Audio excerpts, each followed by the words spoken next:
Irina suddenly saw her grandmother in Wilhelmina. They were very similar. Grandma also always said that her granddaughter was very skinny. Before her marriage, Wilhelmina was a noble daughter drowning in debt. She spent days and nights trying to find work, which only tired her out. Wilhelmina was very tired. The meaning of life was lost, and there was no hope left. While sitting with papers, she suddenly remembered her past life. Wilhelmina was a teacher and died at the age of 32. The girl thought that she could use this knowledge, and life would become much better. But at that moment, her family was ruined by a relative who spent the money on gambling. Wilhelmina was also sold, like confiscated goods, no longer needed by anyone. She deeply regretted that she could not even refuse the inheritance. Wilhelmina didn't have to spend long among people no one needed. She was sold as a wife to an elderly aristocrat who had already buried 4 wives. That same day, she went by carriage to the estate where he lived. After reading the letter, Wilhelmina learned that this was the most influential noble family in the West. She thought the best thing would be to just run away, but she was afraid that it wouldn't work. Upon arrival, the butler informed the girl that the owner had died. Wilhelmina could not believe it. Before she could get married, she became a widow. The widow of the most influential noble family in the West. The wedding did not take place. Wilhelmina was simply put in a separate estate, and 2 months have already passed. The girl had lunch and enjoyed every day and her free life. The maid, Anna, said that she should have dined with the Duke, but Wilhelmina didn't want this at all, and said that she was happy with everything now. Anna did not insist on her proposal any further, and they simply talked. Anna said something about a New Year's reception, but this did not interest the lady at all. Wilhelmina was genuinely happy. She lives much more luxuriously than when she suffered from debts. Sometimes she thought that it would be nice to stay there forever. She was haunted by the thought that she would soon be mercilessly thrown out of there. Wilhelmina was constantly thinking ahead and keeping possible options in mind. Of course, Wilhelmina did not want to leave this place at all. She hoped for a better outcome. Her thoughts were interrupted by a loud and insistent knock on the door. Wilhelmina thought it was Anna who had forgotten to tell her something again. But the butler entered the room, and the girl suspected that something was wrong. He said that the lady wanted to see her, and Wilhelmina was stunned. Wilhelmina did not understand what the Duchess of Leighton wanted from her. The butler said that the conversation would be about her future, and the girl became nervous. It's not for nothing that they say that thoughts are material. She understood that there was no way out. From worry, Wilhelmina even shook slightly, and her legs trembled. The butler said that the lady asked her to watch her speech, which slightly surprised the girl. Wilhelmina thought that this was her way of making it clear that she knew her place. The butler interrupted her thoughts and told her to address her as daughter-in-law. The circumstances are quite complicated. Wilhelmina is senior in position. Wilhelmina was quite worried and understood that it would be difficult. Helena von Leighton, proud and flawless pearl of the West. The perfect lady.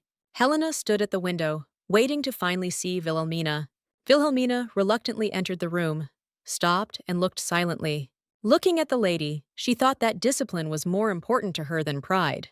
Helena Leighton, hearing the footsteps, slowly turned to the girl and greeted her. With a displeased expression on her face and a hint of malice in her voice, she called her mother. Discipline was indeed important, no matter what, she bowed to the mistress. Helena felt a strong tension between them and looked at her from under her forehead. Wilhelmina became much more anxious from such looks at herself. With a smile on her face, the girl said that they would finally meet. Closing her eyes, Helena asked for forgiveness for such a late visit. She approached Wilhelmina and said that they had something to talk about. Helena ordered Anna to bring tea immediately. Wilhelmina was surprised by her fate. She unexpectedly had to play the role of mother-in-law. Looking at Helena, she felt awkward and didn't quite understand how to behave. Helena Leighton, a member of the imperial bloodline and mistress of House Leighton. Wilhelmina was only worried about what would happen to her next. Helena is the first one who is called the perfect lady, perfect in everything. She is known as a high society star, a role model for all girls. Helena, without looking up, asked Wilhelmina how she had been doing all these days. Wilhelmina understood that she could not have imagined anything better for herself. The lady said that she had been busy all day and had no time at all. The girl thought about her words, as if she was trying not to offend her. There was silence in the room and a really tense atmosphere. Helena said that the first thing to discuss was plans for the future.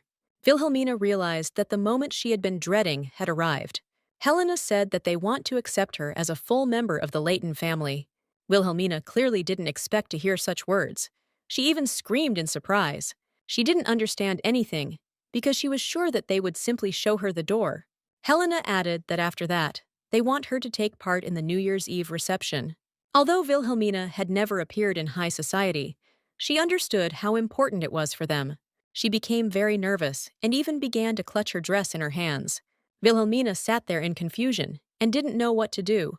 As much as it pains me to admit, she is most likely a stain on the reputation of the Leighton house. Wilhelmina thought that it was unlikely that all this was due to some kind of pity. But suddenly, the thought came to her mind that if this was not happening by her will, Wilhelmina remembered her conversation with the Duke when they were just walking here. He told her that the ladies strictly adhered to the hierarchy. The girl did not understand whether she really stood above Helena in this hierarchy. She watched Helena closely, watching her absolute calm. Wilhelmina understood that the only one who could exert pressure was His Majesty the Emperor. Suddenly, Helena choked slightly and widened her eyes, moving the cup away from her mouth. Wilhelmina realized that she had guessed correctly, but this made her even more nervous. Helena froze for a few seconds in surprise. Not understanding anything, she closed her eyes and exhaled heavily, as if she was preparing herself for something. The new emperor ascended the throne last year, and he supports the Eastern nobility. But Leighton is, after all, the head of a Western state. The first empress gave birth to Helena, and the current emperor is the son of the second empress. In the eyes of the emperor, House Leighton and Helen appear to be political opponents. Wilhelmina realized that he had just ascended the throne and could not touch them so easily. After all, to denigrate such a family or carry out political intrigue is not an easy task. But in all this, there is something that created a whole hole and changed everything. It is the sudden death of the previous duke, precisely his demise. Wilhelmina realized that, judging by Helena's reaction, the emperor had taken advantage of this. The previous duke was very cruel. He killed 4 of his wives, and the Leighton house, which bought the 5th wife, now wants to get rid of her. Except for the emperor, no one would dare to force the acceptance of a lady from an impoverished family. In the end, the Leighton household decided it was best to keep Wilhelmina. For them, this was much better than incurring the emperor's wrath. Maybe they just decided to play it safe, even if he didn't pressure them. Now the Leightons will have to do everything to prevent Wilhelmina from escaping. Wilhelmina carefully placed the cup on the table, finishing her thoughts. With a smile on her face and her eyes closed, she said that it was all very interesting. Helena didn't know how to act or what to say. She just froze. Wilhelmina felt somehow uneasy about her thoughts and guesses. She fully understood what political intrigue was. It's clear from Helena's face that she is not happy with what is happening. The girl decided that since Helena was asking, she would attend this reception. She said that she would need help because she lacked many skills. Wilhelmina knew she couldn't show up there in her nightgown. She asked Helena to buy her something, jewelry, a dress. Helena didn't ask any questions. She just accepted the request. Wilhelmina added that she could also use some outerwear. The lady decided that the best solution would be to send a tailor. The girl said that he was needed by the guys working on a separate estate. Wilhelmina added that there will be about 30 sets. The lady did not expect to hear this at all, which surprised her greatly. The girl said that she thought the servants' clothes were too light. Anna says every morning that it is very warm in Wilhelmina's room. The girl decided that all this would be quite enough. Helena was very shocked by everything she had just heard, and Wilhelmina just sat there, contented, with a smile on her face. Helena remained stunned for a moment. The girl understood that she would not ask for money or jewelry. Greed can always play a cruel joke, so it was worth thinking about. Although the situation has changed, the girl is still a nobody in this house. She understood that the main thing was not to go too far, because she would lose everything. When the ducal house shows generosity, you just have to accept it. Wilhelmina finished and went to her morning meeting. It was already time for the little ones from the laundry room. Suddenly, the girl stopped and said that there was something else. Helena was slightly surprised and didn't understand what else she could ask for. Wilhelmina said she thought Helena was a wonderful daughter-in-law. This surprised the lady very much. She certainly didn't expect to hear this. After a short pause, she asked what she meant by that. Wilhelmina said that this was her sincere praise, not politeness. Calling a person you hate mother is not an easy task. Helena sat there, perplexed, and didn't even know what to answer. As soon as Wilhelmina left, the lady went to the window and thought. Helena thought about their conversation, her behavior, and her last words. Wilhelmina is much kinder than Helena initially thought. She even takes care of the servants. She remembered all their names in 2 days. Sometimes she can be a bit harsh, but she genuinely cares about them. Helena didn't understand if she was just such a kind woman. She decided that something was clearly wrong with her and closed the curtains of the window. Wilhelmina comes from humble origins, but she has the ability to analyze a situation. Helena thought that a person who understood politics could not be simply kind. She thought about sending the butler, but he was too soft and fair. Helena remembered that she had another meeting with the children in 30 minutes. The meeting was scheduled for an hour, but it will have to be cut short. She has wasted a lot of time. She saw children on the street and didn't understand why they were already there. The children said among themselves that they really wanted to see their mother already. Helena quickly pulled the curtains tighter and decided that she should hurry. Slightly dissatisfied, she walked down the corridor in her thoughts. She remembered Wilhelmina's words about a wonderful daughter-in-law. Helena didn't understand why she even came to that conclusion. This look, as if she was reading right through her, even though she was younger. The lady didn't like it at all. She felt uncomfortable. With these thoughts, she went to meet the children who were already waiting for her. Back at school, some girl tried to explain something to Wilhelmina. She looked at her with a smile and understood how important it was to her. All returns retain the memory and knowledge that the hero had. Usually, the heroes already have information about whose body they are moving into. The girl said that rebirth is when a character is completely reborn. Thanks to her, this helped the girl when she was reborn into the role of Wilhelmina, but she would prefer to be a teacher of world history. She would at least have a little better understanding of what human rights are. Wilhelmina changed the schedule at her own discretion. You don't even need to wash yourself, just prepare food. Wilhelmina told the servant to clean at any time. She looked at the children and was horrified and bewildered. How can such children work just to earn money? It will be a little easier for them, of course, but they are forced to do hard work. Wilhelmina was against this. She sincerely felt sorry for them. Even Leighton, who treats them like servants, is considered luckier. In this era, taking away children's jobs means taking away their place in society. One of the children said that the elder lady was looking at them sternly. Wilhelmina was very surprised by this, because it was not like that at all. The girl approached her and repeated that she had a stern expression on her face. Wilhelmina couldn't even think about it, that it could frighten them. She said that everything was fine, and there was nothing to worry about at all.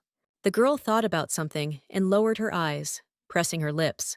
Wilhelmina thought she remembered how she used to sit her on her lap. She closed her eyes and asked with a smile if she wanted to kneel. The girl's eyes lit up instantly, and she asked if it was possible. The girl, sitting on her knees, asked if she would continue to be here. Wilhelmina said that it looked like it, and the girl immediately exhaled. She realized that the children had also decided that she would move out of the extension. Wilhelmina decided that she should thank the emperor. The girl was lost in her thoughts, but remembered that she was not alone. The girl shared that she would go to the garden today to pull out weeds. She also said that there is someone who does this very well, Joan.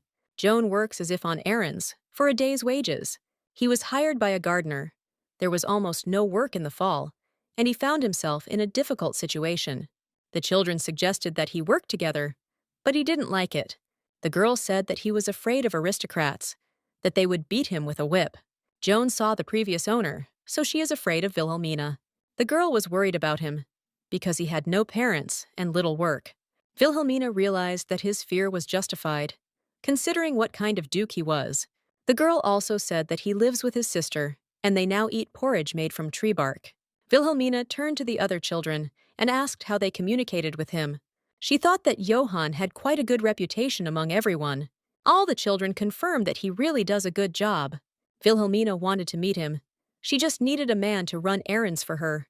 Joan was in the garden, pulling out the weeds the girl had spoken of. He worked quite quickly, the weeds flying in all directions. It was obvious from his face how tired he was. He had almost no strength. Joan raised his head, and his expression quickly changed. Seeing something, he frowned and clenched his fist near his face. He lowered his hand down weakly and began to look ahead.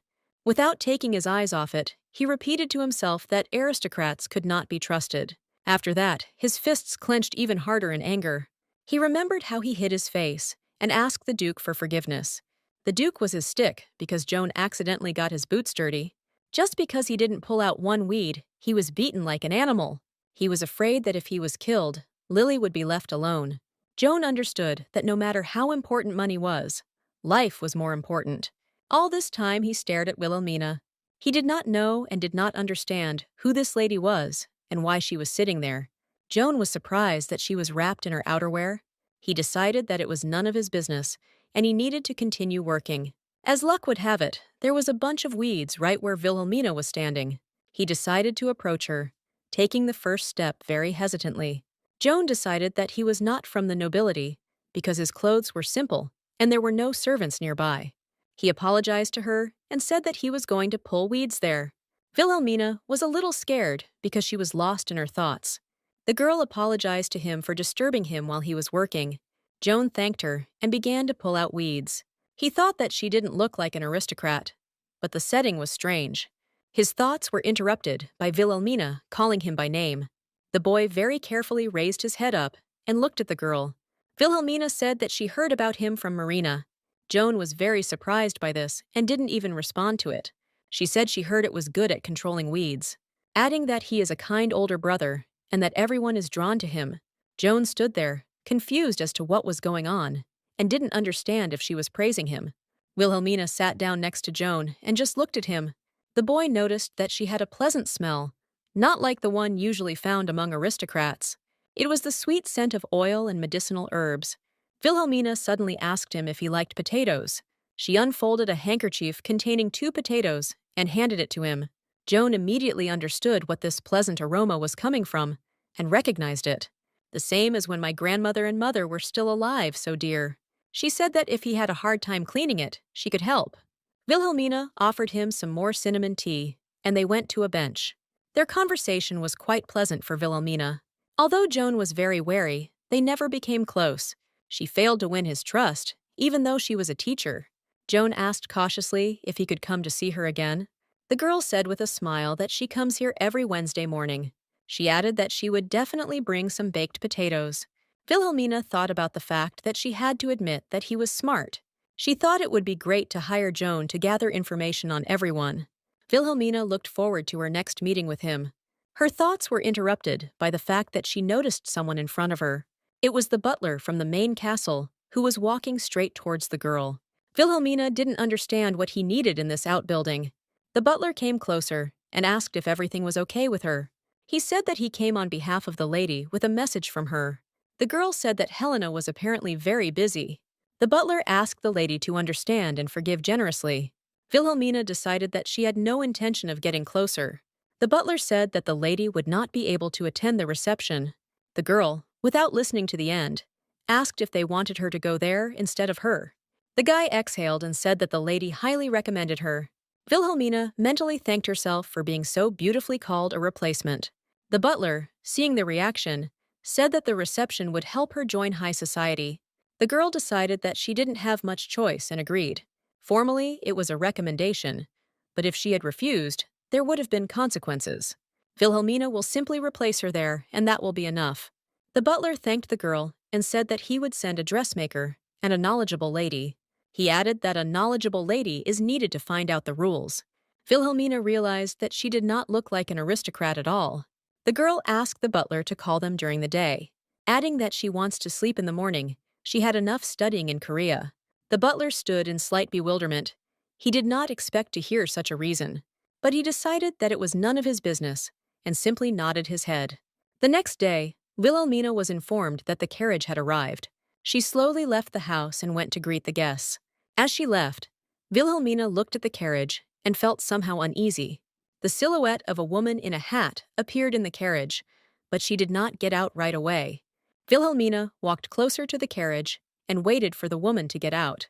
The wife of Viscount Roland, the best tutor, who educated many ladies. Looking at her, Wilhelmina realized that now everything was about to begin. The woman looked at Wilhelmina and did not take her gaze away. Viscountess Roland is the author of the book Modern Etiquette for Ladies. This book became a hit in the capital. All the young ladies read it. The training is expected to last 3 days, which will be a challenging test. The first lesson began with walking in correct head position. The Viscountess raised her hand to Wilhelmina's face and told her to keep her chin level. Running her hand down her back, she told her to straighten her back. The next thing they did was learn how to use cutlery properly. The Viscountess also told how to eat properly, what dish to eat. She said that during a toast, you need to raise your glass to eye level. When the classes were over, Wilhelmina fell onto her bed, exhausted. She understood that being the mistress of the Duke's house was not an easy task. Wilhelmina had expected this, but she was still dead tired. She closed her eyes, thinking that she would do perfectly tomorrow. As soon as Wilhelmina woke up, the Viscountess was already waiting for her. The Viscountess praised the girl for her amazing calmness. The girl replied that it was all thanks to her help. The woman said that since she didn't have to dance, everything should go smoothly. Wilhelmina realized that she would simply accept congratulations from the guests. The Viscountess suddenly began to cough very hard, her face changing. Wilhelmina noticed that she even turned pale. The Viscountess wanted to say something else about the behavior, but she did not feel well at all. Wilhelmina suggested that she sit down if the teaching could be done with words. The woman raised her head and was surprised by Wilhelmina's concern. After a short pause, the Viscountess agreed that it would be better that way. The girl came up to her and, taking her arm, helped her walk to the sofa. The Viscountess felt unwell and tried not to make any sudden movements. Wilhelmina moved away from the woman and took something from the chest of drawers. The girl held out something wrapped in black cloth in her hands. The Viscountess turned to her in surprise and asked what it was. Wilhelmina said it was a stone, adding that if it was hot, you could put a handkerchief underneath. The woman sat there, perplexed as to why she was giving her this stone. Wilhelmina handed over the stone, saying that her hands were cold. The girl noticed this during her training, when the Viscountess rubbed her hands. Wilhelmina knew that this was typical of people with cold hands. She could have simply taken off her gloves, but she strictly followed etiquette. The Viscountess, looking intently at the girl, thought about something. Lowering her head and closing her eyes, she thanked Wilhelmina. Looking at the stone, the Viscountess said that it was a very unusual hand warmer.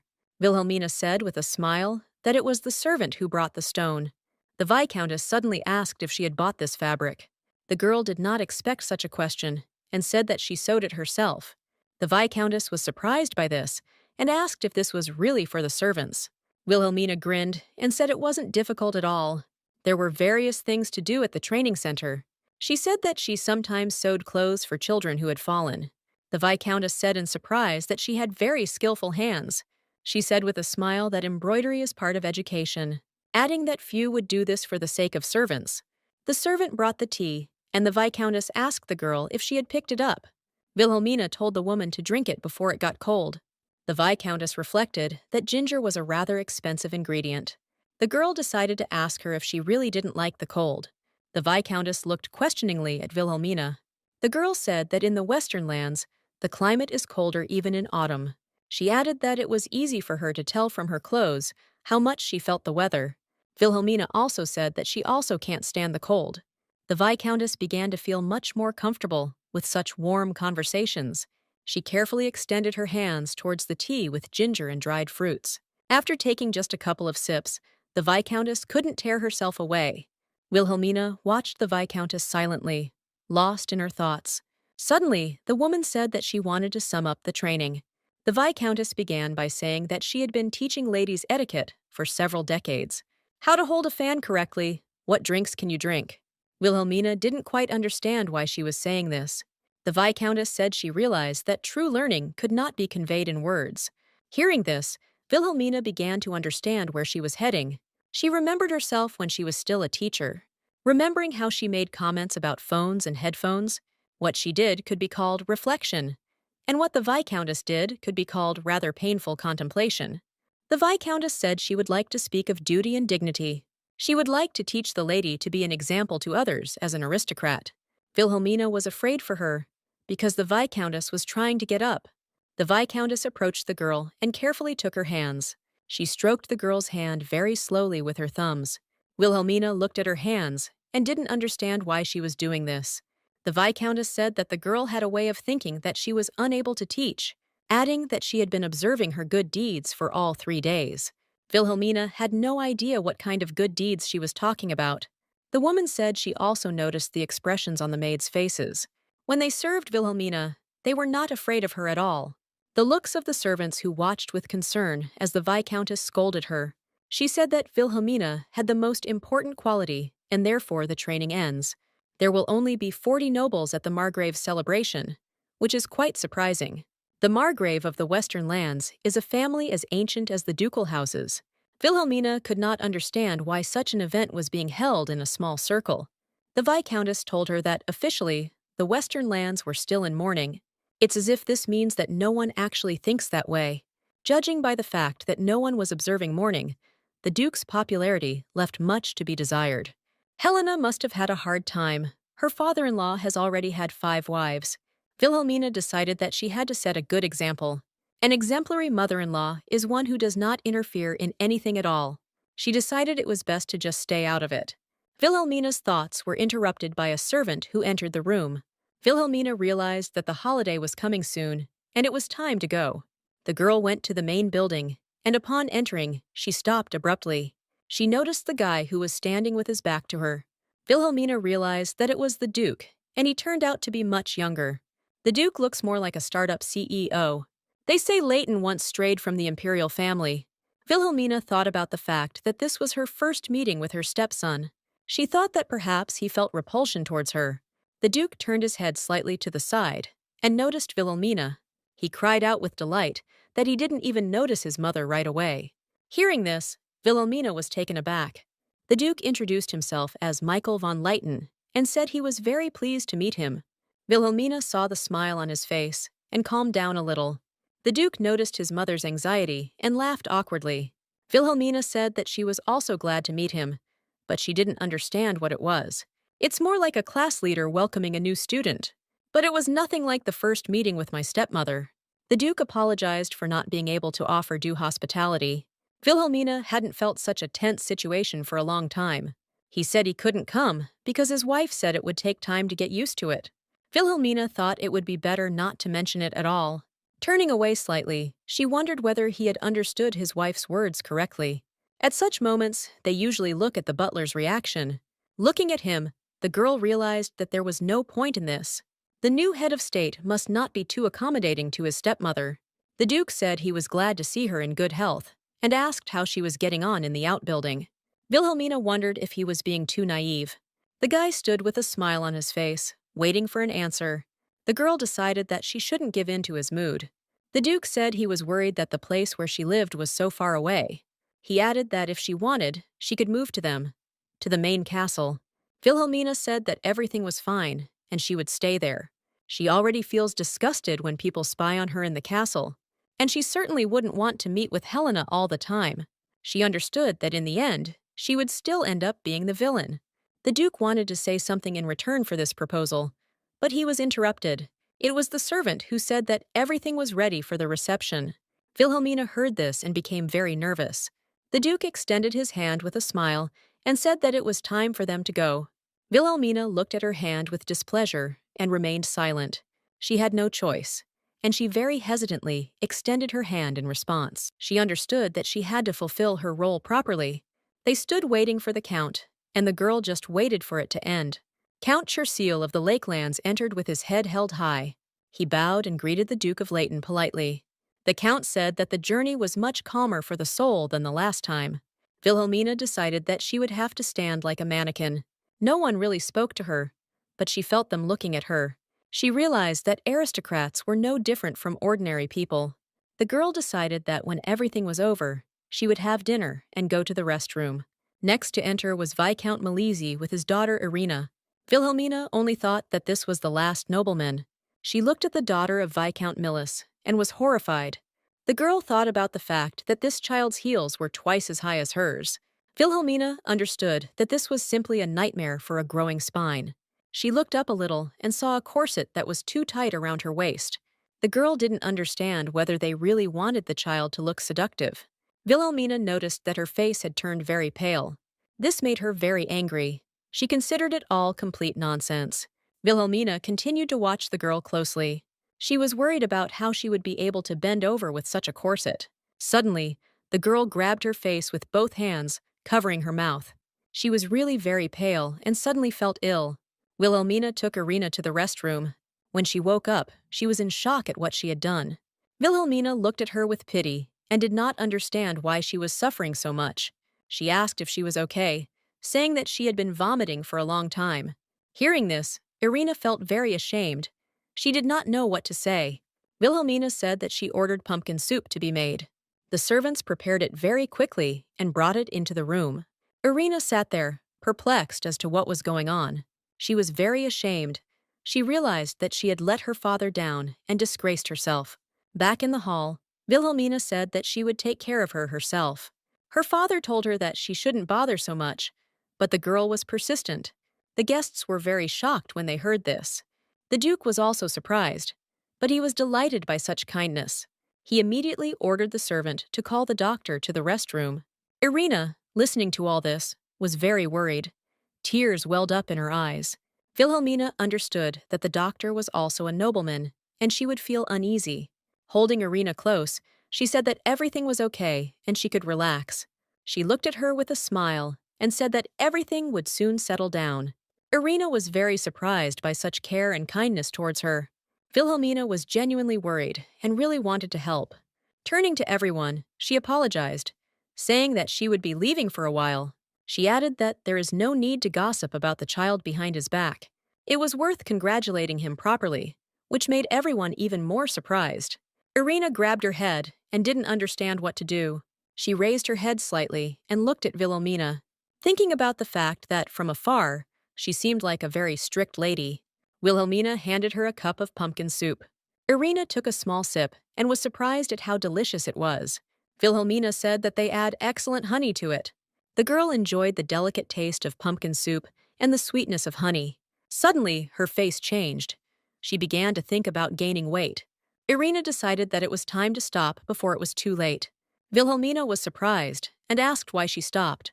The girl said that she just felt very awkward about her hospitality. Wilhelmina looked at her in bewilderment and realized that this was not the issue at all. Irina became nervous and lowered her head down so as not to meet each other's gaze. Wilhelmina thought about her harsh reaction and decided to ask her. She giggled, covering her mouth, and asked how much more would be enough. The girl, in a more menacing voice, told her to drink more. Irina pursed her lips and looked silently, not knowing what to do. Wilhelmina closed her eyes and exhaled heavily. She guessed what was going on and slowly got up from the sofa. Irina didn't understand what was happening and even opened her mouth. Wilhelmina carefully approached Irina from behind, who was looking at her attentively. Leaning over the girl, she asked her not to move. Wilhelmina began to carefully untie the girl's corset. Irina immediately realized what she was doing and instantly blushed. Looking at Wilhelmina, she asked her not to do it. Clutching her stomach and holding on to her corset, she didn't understand what she was planning. She was very scared, thinking that Madame had some secret hobbies. Wilhelmina remembered that the hooks fastened in the front. She carefully reached her hands to Irina's stomach and unfastened the corset. Irina screamed that now her belly would stick out. Wilhelmina said that if anything else gets in the way, she will loosen it from behind too. Irina grabbed her shoulders, holding the corset, and began to sob. Tears started flowing from her eyes. She didn't understand how this was even possible. Wilhelmina realized that she would not calm down and threw her outerwear over her. She added that Irina need not worry because no one will come to see them. The girl asked her if she felt better when the corset was unfastened. Irina, looking at Wilhelmina, realized that it had become much easier. It became easier to breathe. My stomach doesn't hurt, and my back seems to have straightened. Irina said that she was told that she should wear it until she gets married. Wilhelmina said that if you unbutton it just a little, nothing will happen. Irina added that if she drinks this soup, she will gain weight. The girl replied with a smile that she shouldn't worry about it. The girl wanted to object, but it seemed to her that her ladyship was right. She reached for the cup of soup and took a big sip. Irina smiled again at how delicious it was. Wilhelmina said that she should change her corset to a looser one. Irina, perplexed, said that this was the most popular model. The girl said that without health, no one needs beauty. The girl began to look at herself, thinking that she looked bad. Noticing that the makeup on her chest had worn off, she said that she would fix it right away. They say that young people consider snow-white skin to be the standard of beauty. Wilhelmina asked Irina if her stomach hurt.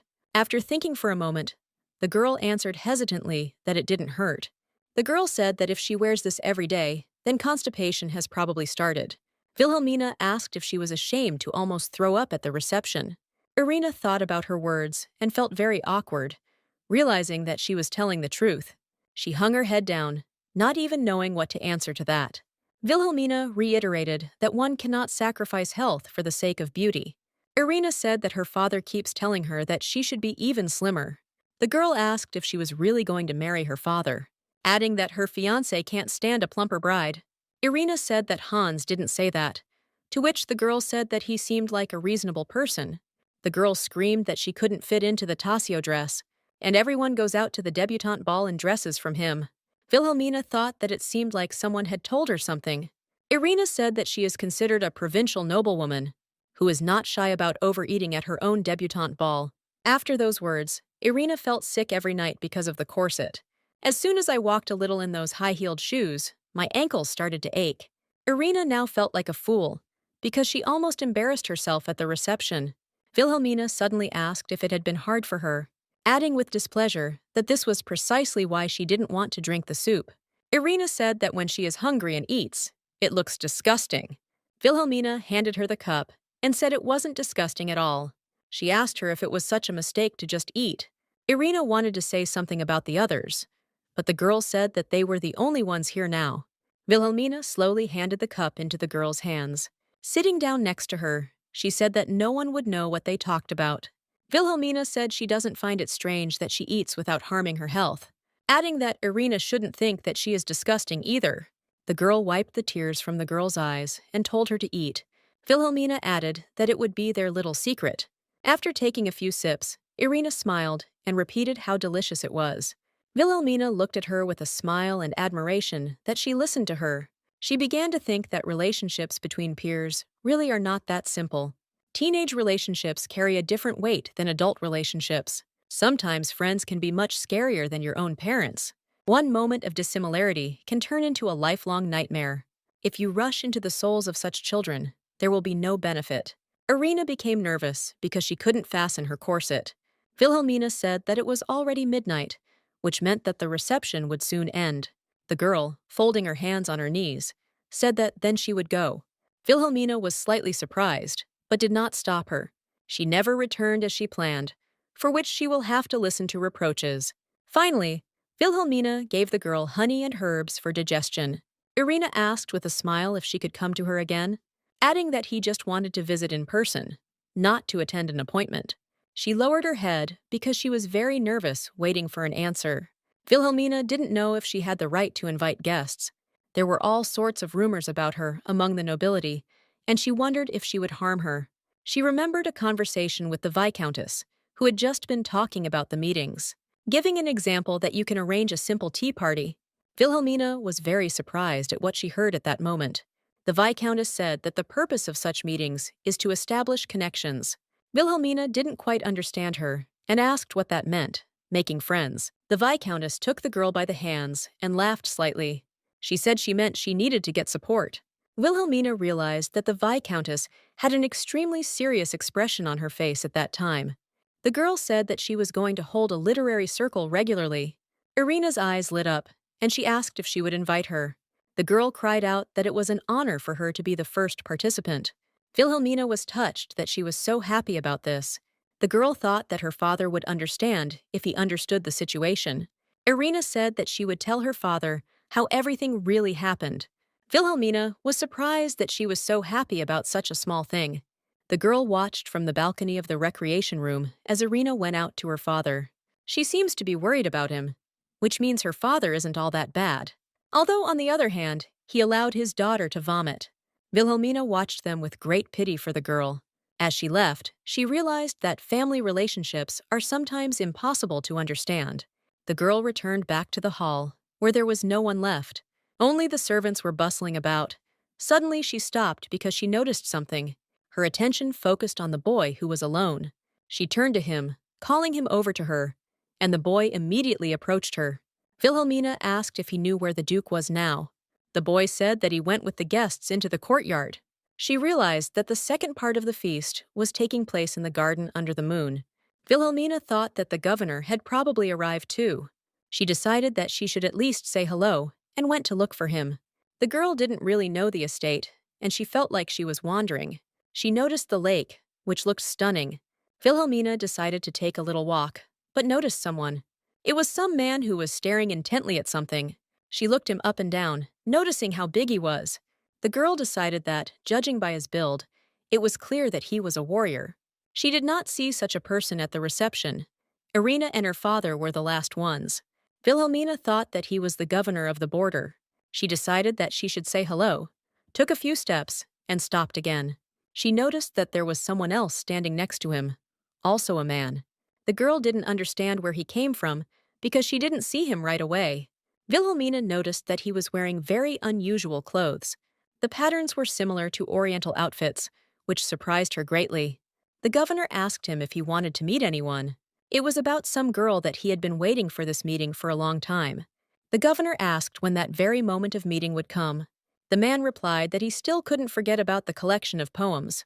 The governor was very indignant about this, folding his arms across his chest.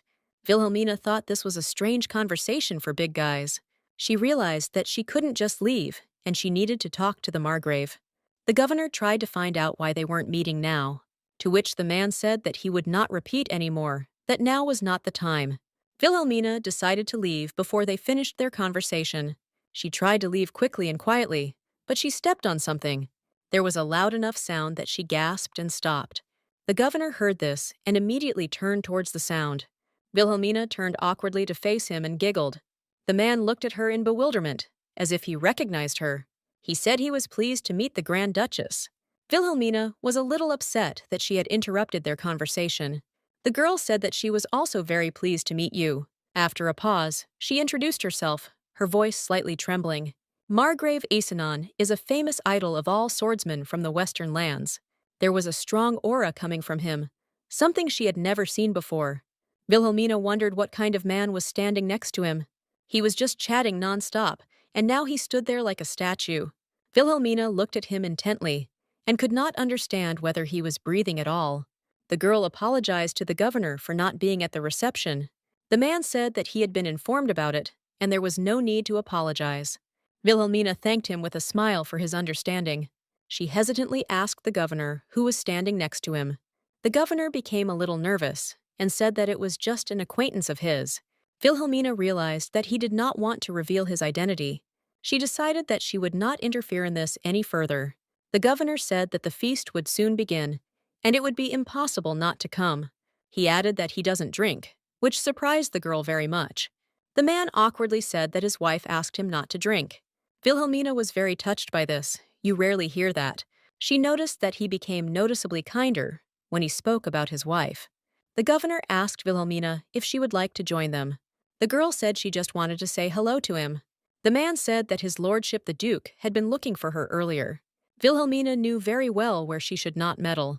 She said that this part of the holiday is only for the closest people.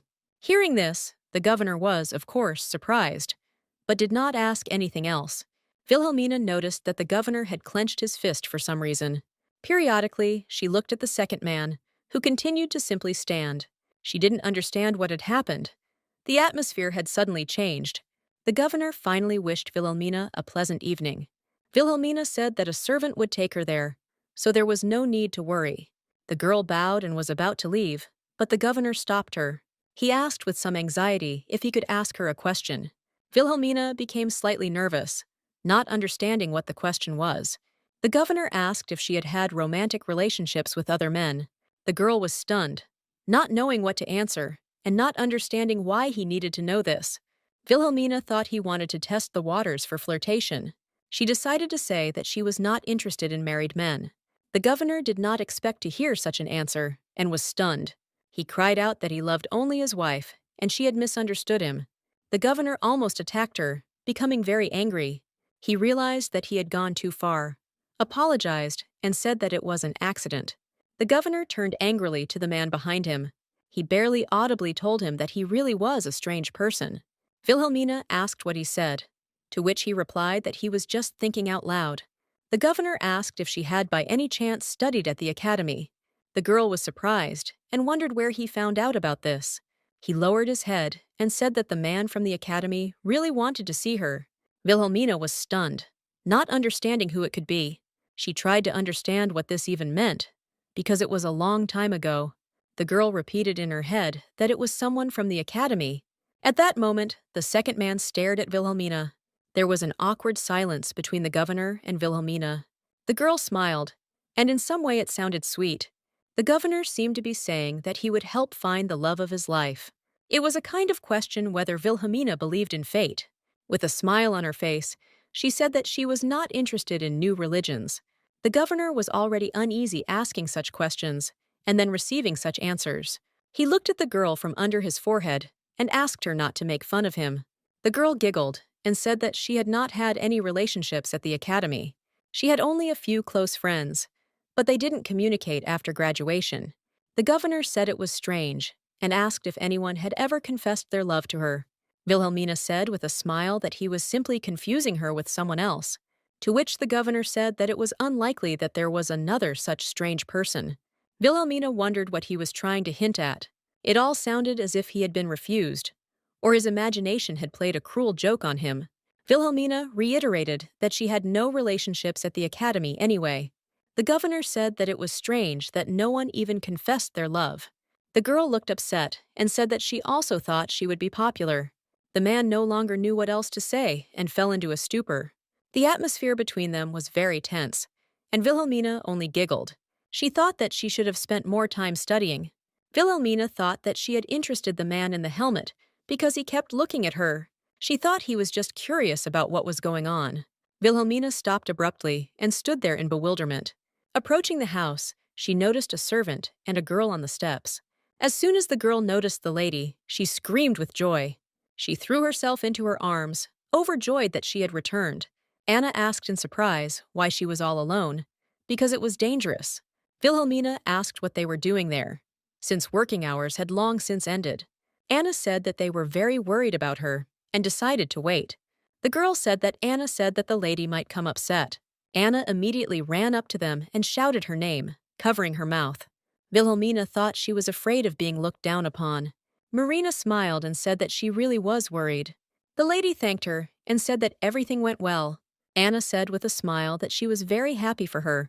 Wilhelmina extended her hand to Marina and asked if she had been waiting for her too. They took each other's hands and went into the house, Marina adding that the lady was very beautiful. This is the evening dress that Wilhelmina's girlfriend sent her. The fabric is the same color as her hair, large gemstones. The girl thought that Helena had tried very hard. Even though she wasn't particularly happy with her, she took care of her. Wilhelmina herself admired the beauty of this dress. Marina said that it was she who shone in him, like the stars in the sky. Wilhelmina said it was time to go into the house, drink some warm milk, and go to bed. Anna said with a smile that she would prepare everything now. The girl added that she should take a glass for herself, so that everyone could drink together. Anna felt both pleased and awkward at the same time. After all, she was a servant. The party was fun, but nothing compares to home. At this time, the governor was walking through the garden of the Duke's estate. Turning back slightly, he asked the man if he was worried. The man in the helmet said it was even stronger than usual. The governor exhaled with some displeasure, not understanding this. A man cannot breathe calmly in front of one woman. He asked why he didn't take off his helmet and say hello. The man said hesitantly that this was not how he wanted to meet her. The governor did not understand him. Either he was stubborn or too sentimental. In any case, he did not deny that Wilhelmina was indeed beautiful. She acts confidently, as if she were the mistress of this place. The governor said that he would support him for the favor shown, adding that you still shouldn't leave your place unattended. Hearing this, the man carefully removed his helmet. He had beautiful black hair and a deep, serious look. He thanked the governor with displeasure for the advice. The governor said Jake would be disappointed to see him like this. The guy chuckled and said it was just for camouflage. The man said he still needed to say hello to the Duke of Leighton. The guy said that he came to congratulate the Margrave, and now he would return home. The Duke greeted them with a smile, saying that he was very glad to see them. The governor began to think that the Duke hardly shared his feelings. The guy lowered his head, and his hair almost completely covered his face. The governor was a little upset that they didn't have time to have a drink together. He bowed before the boy and wished him all the best. The guy began to walk away slowly and stopped abruptly, turning his head slightly. The guy finally asked the governor to keep an eye on her. The governor, without answering this, bowed after him. Wilhelmina met with Johann the next day. She asked him if he thought the Golden Track was the most successful guild. The Golden Track, a new trading guild that has received a noble title. Wilhelmina remembered the situation with the girl who also said something about this. She now lives off the Leighton family, but no one knows what will happen next. The girl understood that she would not be able to earn a fortune. She asked the boy if there was any news about the Golden Track. Johann said that there was a sister working there who sold flour. Wilhelmina looked at him in bewilderment, leaning slightly. He said that she worked there as a manager, adding that she was very strange. She is the youngest daughter of the Goldrail family, but she has huge ambitions. Johann said she also hosts sugar tastings, even though it is expensive. The management sent a man to deal with her, and she then had an argument with him. Wilhelmina, hearing this, thought about how capable she was. She decided that this girl was perfect for her. The girl stroked Johann's head and said that he was a good boy. Wilhelmina decided that she could offer products rather than invent something new. After writing something in a notebook, she realized that she had to recruit this girl. Wilhelmina asked to pass the letter to Mrs. Jane so that she could talk to her. Johann asked in bewilderment if she really wanted to offer cooperation. The girl thought with a smile that they should first get to know each other, and time will tell. The boy didn't quite understand what she was talking about, but he wished her luck. Wilhelmina stroked the boy's head again and thanked him. Johanna was even slightly frightened by such incomprehensible actions. The boy stood up and said that it was time for him to go and do his gardening. Wilhelmina invited him to go for a walk together. She needed to meet the Duchess. Hearing this, the boy became stupefied, as if he was scared. The girl understood that they would probably discuss the incident at the reception. Wilhelmina didn't even come to the reception as the head of the family, and even left. She was prepared to be scolded thoroughly by the Duchess. The girl hoped that then all the rumors about Irina would die down. Wilhelmina decided that if Helena was unhappy, she would apologize to her personally. The girl entered the room and stopped abruptly in surprise. Seeing Wilhelmina, the Duke jumped up from his seat, with a smile on his face. The Duke looked at Helena and asked her to calm down. Wilhelmina walked to the table, and the Duke said with admiration that they were finally together. The Duke asked what kind of tea she would like, adding that he would brew it himself. Wilhelmina noticed his wife's menacing gaze on her. Looking at the Duke, she realized that this child lived in his own world. She remembered the girl who once told her that there was no need to avoid villains. The Duke asked if she would like to have lunch with them, and Helena closed her eyes in anger. Wilhelmina understood that she would not be able to avoid the Duke. When she first saw Michael, she thought he was pretending to be a simpleton. The Duke stood with a smile on his face and asked to try the tea. Wilhelmina looked at him intently, realizing that he really was a child. She thought about the fact that he didn't even understand the obvious hints. Michael doesn't even support his wife in her quarrel with her mother-in-law. The girl realized that she was in a very difficult situation. The Duke suddenly cried out that he wanted them to talk all together. He bowed his head and said that he would like to talk to her alone. Wilhelmina was horrified by such provocations for her wife. She said that there were already a lot of people watching them, so it wasn't worth it. Michael was slightly surprised, but he didn't stop smiling. The girl sat there in bewilderment, that he didn't understand anything at all. Looking at Helena, she noticed that she had calmed down a little. Helena watched Wilhelmina closely and listened attentively to everything. Wilhelmina asked me to simply write her a letter next time. Michael objected that he could not send dry letters to his family. He added that they needed to spend more time together, which made the girl feel sick. Helena interrupted him, saying that she wanted to talk about the recent reception. The Duke asked with a smile if she wanted him to give in to her. Looking at Wilhelmina, she wished them a good conversation. Helena was uncomfortable with all this. She exhaled heavily and loudly. Helena began by saying that she had heard of a young lady from the family of Viscount Millis. Wilhelmina had a feeling that she had been through something like this before. The girl said that it was just a small mishap. Helena hung her head and said that because of this, she didn't even congratulate the Margrave. Wilhelmina understood that it could be considered that she was not there at all because of this. Helena looked intently into Wilhelmina's eyes and remained silent. She took out the letter and extended her hand to the girl, saying nothing. Wilhelmina didn't understand who it could be from or what was written there. Helena said that the young lady sent her a thank you letter, adding that this disgrace could become a big black mark on her reputation. She said that the absence of the head of the family at the reception is also a big problem. The Duke wanted to intervene, but Wilhelmina stopped him because Helena had not finished. Helena lowered her head and exhaled heavily again, closing her eyes. She said she wanted the girl to organize the next appointment herself. Wilhelmina was stunned, not even knowing what to answer to this. The next reception will be in honor of the soldiers and knights of the Margrave's border. Hearing this, the girl thought that they were giving her a chance to fix everything.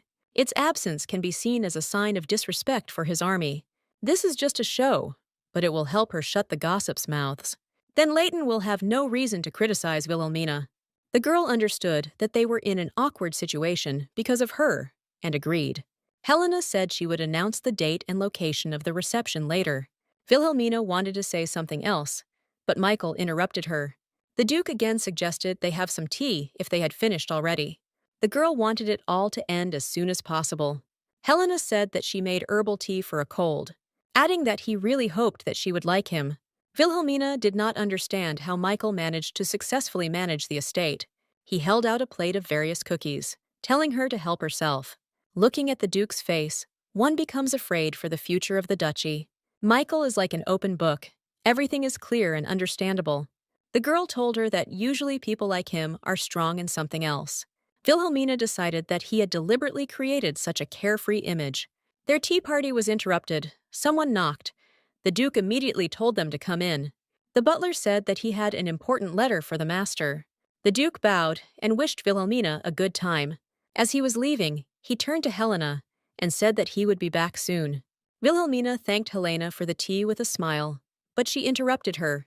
Helena paused briefly and slowly placed her cup on the table. She said that Viscountess Roland spoke very highly of her, adding that although Wilhelmina does not know all the rules of etiquette, she has a very kind heart. The girl admired the amazing effect of ginger tea. Helena praised her, adding that she should keep up the good work. Wilhelmina was surprised and took this as obvious mockery. They continued to stare at each other for a few more minutes. Michael has left, so Helena doesn't need to be polite to her. Looking at her, she wondered what she was doing on purpose to make her angry. Wilhelmina even froze for a few seconds in bewilderment, but then she giggled and said it was cute.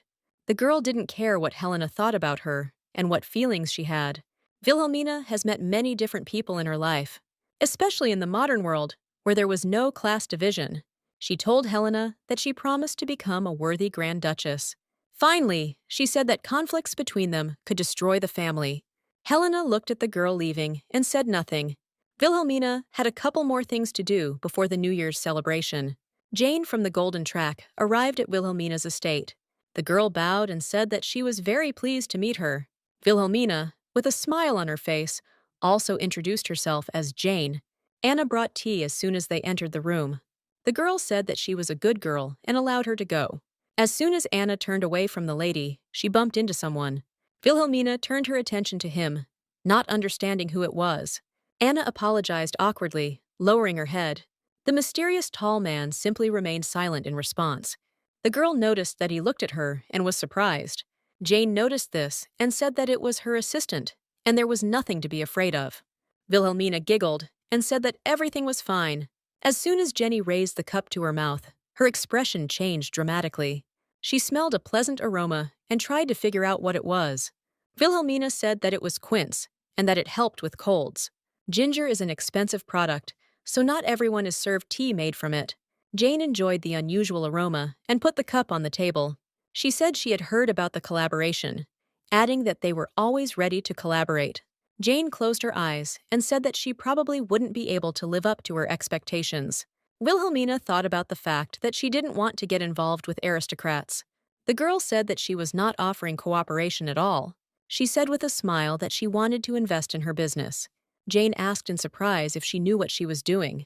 Wilhelmina said with confidence that she was selling grain and spices. You can get a stable income here, but you won't get rich quickly. Jane tries to break this stereotype by conducting various advertising campaigns. These marketing moves are way ahead of their time. But advertising aimed at the poor won't bring in much profit. Wilhelmina said she heard that Jane was selling flour to orphans, adding that she likes her kindness, so she wants to invest. Holding a flower in her hand, she said that their relationship was strictly business. Jane was stunned, not knowing what to answer. Taking the flower, she said that she hoped it would live up to her expectations. Wilhelmina said that she does not expect a big profit, that she needs a stable income. Jane asked if losing an investment wasn't a crime. Wilhelmina was very surprised by what she heard, not knowing that such a law existed. Jane was also shocked that this girl didn't know anything.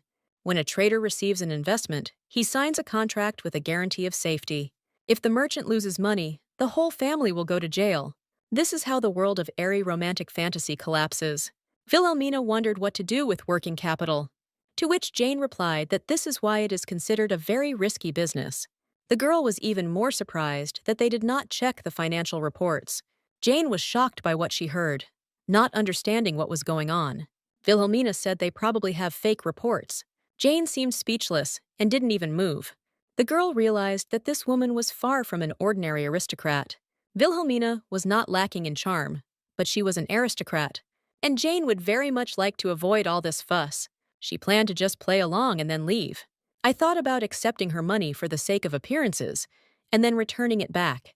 But Wilhelmina turned out to be very perceptive, manipulating a company's financial performance for unfair gain. The girl said that it was possible to conduct reverse accounting. Jane asked, "Wouldn't that interfere with getting the benefit?" Wilhelmina decided to show everything using the simplest example. She suggested imagining that sugar is profit and the layer is the new year. The girl approached Jane about what business she would invest in. She said she would prefer steady growth, because the other option looks too unreliable. Wilhelmina looked at her with a smile, with the realization that she was beginning to understand. But Jane, looking up, looked as if she didn't understand anything at all. Wilhelmina said that those who think about the future will achieve stable growth. It suddenly dawned on Jane that this was how companies secured future investment. The girl added that it was a kind of dangerous gambling. Wilhelmina smiled and held out her cup, offering to have another drink. Jane asked what a shell company was. The girl said that these are literally fictitious companies that have nothing inside. Hearing this, Jane realized that she had been too self-confident. Jane thanked Wilhelmina for such valuable information. As she got into the carriage, she said that she would visit her more often. The girl thought that more knowledge had fallen to herself. Wilhelmina watched Jane leave, lost in her thoughts. She decided it was time to get on with the rest of the things on the list. It was very cold outside, but she understood that it would not be possible to hold a banquet inside the estate. Suddenly, Wilhelmina stopped abruptly, hearing screams. It was Anna, with some man. She asked him for a horse. The lady came closer and asked what was going on. Anna immediately apologized for the noise, saying that she just wanted to take the horse. The man said that in order to just take a ride, you need to get Michael's permission. Wilhelmina was quite outraged by this. To ride, you need to ask your own son for permission. Exhaling heavily, the lady said that then she would have to go on foot. Anna was shocked by what she heard, not understanding how this was possible. Wilhelmina looked at her as if she had something in mind. She asked if he could prepare a carriage, to which he replied that it would be the most luxurious. Anna said that if she went on one of those, her reputation would be damaged. The lady responded to this by saying that people are much more important than reputation. The man was stunned. He understood the seriousness of the situation. Suddenly, Wilhelmina said that it was time to get rid of the stable. The man did not expect such a decision from the lady, and in response, he simply remained silent. Wilhelmina told him to move the horses to the main stable. The servants in the annex live in the greatest possible comfort. But that doesn't mean that because of her good attitude, she will allow you to cross the line. The man pointed at the white horse in a panic and asked what about it. He said that it technically belonged to the owner, but Anna interrupted him. She said that this horse was the oldest and cheapest. Wilhelmina began to think that he wasn't even going to respect her. With shaking hands, he said that he would be in trouble if something happened to the other horses. Wilhelmina said that she would personally ensure that he was sent to an equally important position. The man stood in a stupor, his face twisted in shock at what he heard. The lady noticed this and told him to stop doing it. Wilhelmina looked at him menacingly and told him to lower his voice. He knelt down, watching his mistress and servant leave. Anna said that this guy doesn't even come to morning roll call, adding that if he returned to the main estate, he would be driven out. Wilhelmina asked her if that would be too cruel. Anna cried out that this was still a very lenient punishment. The lady looked at her with a smile and said nothing. She thought that Anna probably warmed her fur coat by the fireplace first. It was the first time Wilhelmina felt such warmth from a fur coat. Suddenly, Anna said that the lady was the best, which was nice for her to hear. They both turned sharply in one direction, hearing screams. They saw a man lying on the ground screaming. And there was another guy sitting on him, shouting that he had knocked him down. One man turned his back. He had broad shoulders. The girls' faces changed at that very second. They froze. Anna began to cover her mistress's face with her hands, because it was indecent. The girl asked what was wrong with them taking off their shirts during training, adding that they can be here, and it is not considered shameful. Anna became a bit nervous. She clearly felt uncomfortable here. Wilhelmina said with a smile on her face that they had a nice view from here. Anna covered her face with her hands, but the lady looked at everyone carefully. She realized that in combat, it is not only physique that matters, but also skill. Suddenly, the Margrave appeared before her eyes and asked what business she was there for. Wilhelmina was slightly surprised by his appearance, saying that they had not seen each other for a long time. The Margrave shouted for everyone to get cleaned up and dressed, which the girl was not entirely happy about. She clicked her tongue loudly in disappointment, and the Margrave heard it. They all went to some establishment together. Wilhelmina asked how best to arrange a festive banquet. She added that if he has any wishes, she will try to fulfill them. The Margrave said he didn't think they would appreciate boring dancing. He added that the men in his unit were not at all interested in such banquets. He said they preferred shashlik to premium steak. After hearing this, Wilhelmina realized that it would not be easy for her. Suddenly, the Margrave said that he had someone who would help the girl. He asked to wait a minute so that he could bring him. Anna was surprised that he didn't delegate such work to his servants. Wilhelmina responded to this by saying that he preferred to deal with minor matters personally. They heard a voice from the side, that he heard that they wanted to see him. He was a handsome young man with a deep look. Anna, covering her mouth, was surprised that it was the girl who was the knight. The knight knelt down and introduced himself as Nada Sanan. Raising his head, he said that the commander had left on an urgent mission. Anna apologized, saying that he had such an amazing appearance. Nada immediately said that it was his fault, that he needed to tidy up his hair. Anna wanted to collapse from shame. She didn't even look at him. Nada said, so that there would be no further misunderstandings. He is not a man. Wilhelmina was surprised by this, asking if he was asexual. Closing his eyes, he said that it didn't matter. He was from the fairy race. Hearing this, the girl was stunned. She had never heard anything like this before. This race is considered to be born of nature itself. They are rarely encountered. Some are born from the mouths of volcanoes, others from ancient trees. That's why scientists are still arguing about the classification method. Wilhelmina realized that, judging by him, they were not much different from people. The girl said that the Margrave said that Nada would help with the banquet. You can tell from Nat's face that he didn't expect to hear that. Wilhelmina added that he seemed to appreciate his straightforwardness. She said that she would like this banquet to go well, adding that she would make sure he was well rewarded. Nada said that it would be good to add some activities to the banquet. Hearing this, Wilhelmina was stunned, not understanding what was being discussed. Nada repeated that knights and soldiers would be happy to take part. The girl realized that since we were talking about such positions, dancing was out of the question. Nada said that some people might be able to do it with a sword, but not soldiers. Wilhelmina suggested a tournament or some kind of sparring. He said they would be happy to demonstrate their skills. The girl realized that this event should make a bright impression on everyone. Suddenly, Nada said that he would not be able to take part. Wilhelmina was surprised by what she heard and asked why. He said that because of his face, no one would fight him seriously. Wilhelmina thought that many people could use beauty. She realized that they all knew each other well. The girl decided that it would be a secret tournament, where skill would determine the winner. All participants will be in extravagant and creative outfits, or in comedy scenes where the costumes are taken to the point of absurdity. Wilhelmina decided to voice her idea and get feedback. She added that this would allow them to assess their true skills. Hearing this, Nada became very enthusiastic about this idea. He grabbed the lady's hands. The idea seemed amazing to him. Nata cried out that he also wanted to show everyone his strength. Wilhelmina looked at Nat with admiration, which he liked. Their attention was drawn to a voice from the side, which asked what was going on. It was the Margrave, who said that it was the first time he had seen so much joy. Wilhelmina said with a smile that he had arrived just in time. The Margrave joined them and listened to the plan they discussed. He added that since this is a one-time event, there will be no problems. The girl asked if they could help prepare the site. The Margrave ordered Nat to gather free people. Nada immediately went to carry out the governor's order. Wilhelmina said she never thought he would be so happy. The Margrave said that the lady was simply a genius, that this was just right for Nat. The girl understood that in fact this was the merit of the Korean scriptwriters. The governor hoped that this tournament would help improve Nat's relationships with others. Wilhelmina wondered what kind of serious problem he had. He said that those who stand out from the crowd always have a hard time. The Margrave added that he would soon retire, which surprised the girl. He said that usually knights serve for the rest of their lives. But with Nata, it's different.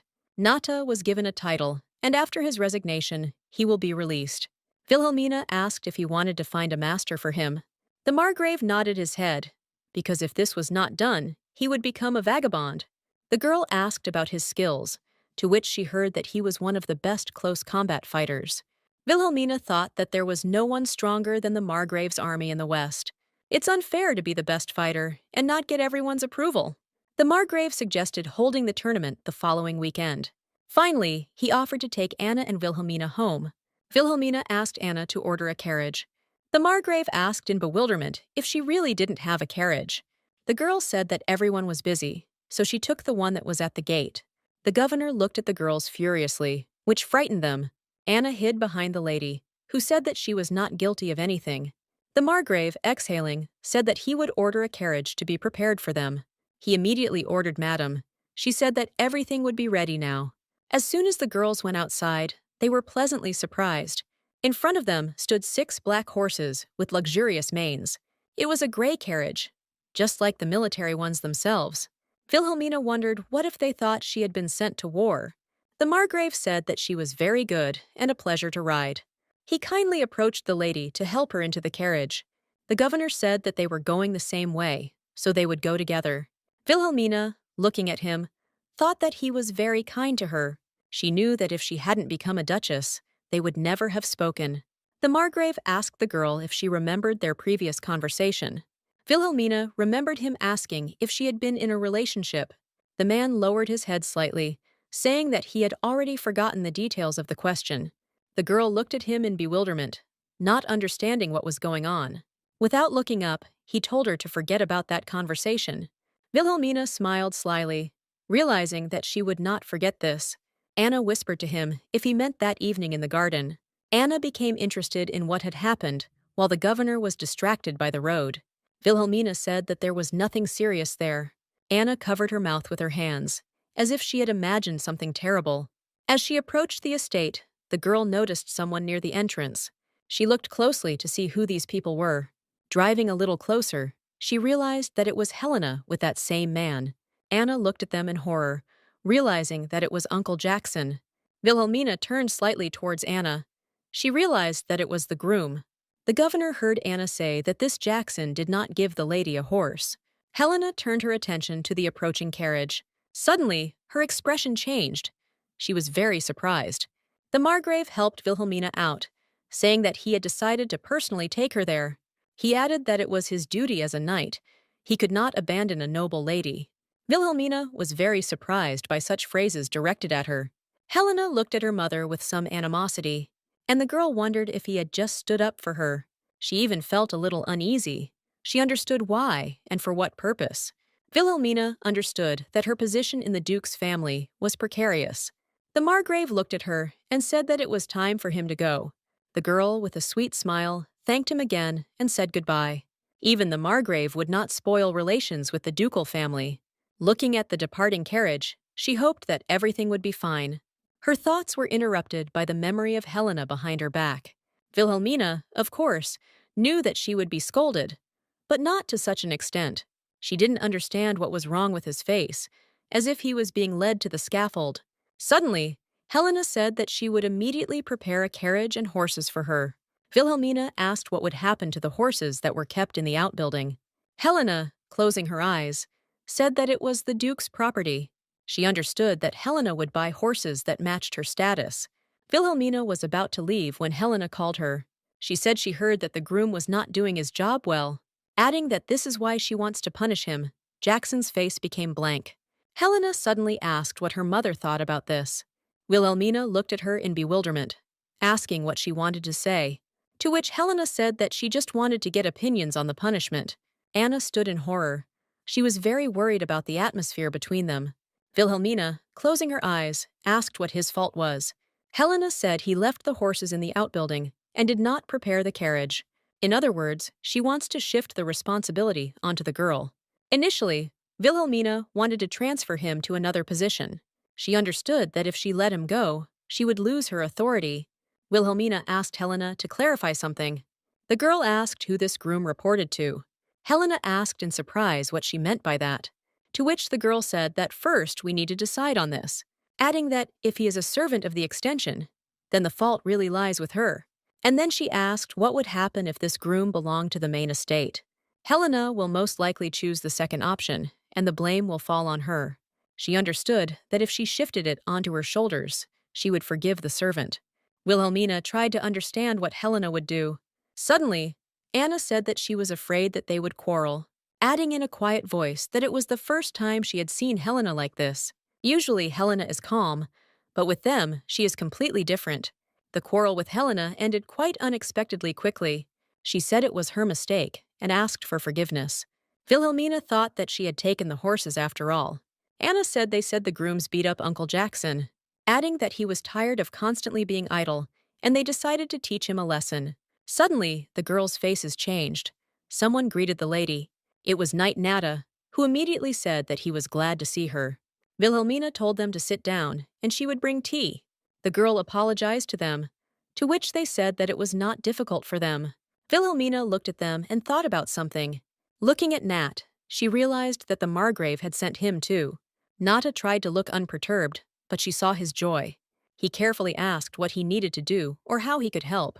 Wilhelmina asked with a smile if he would help with the outfits.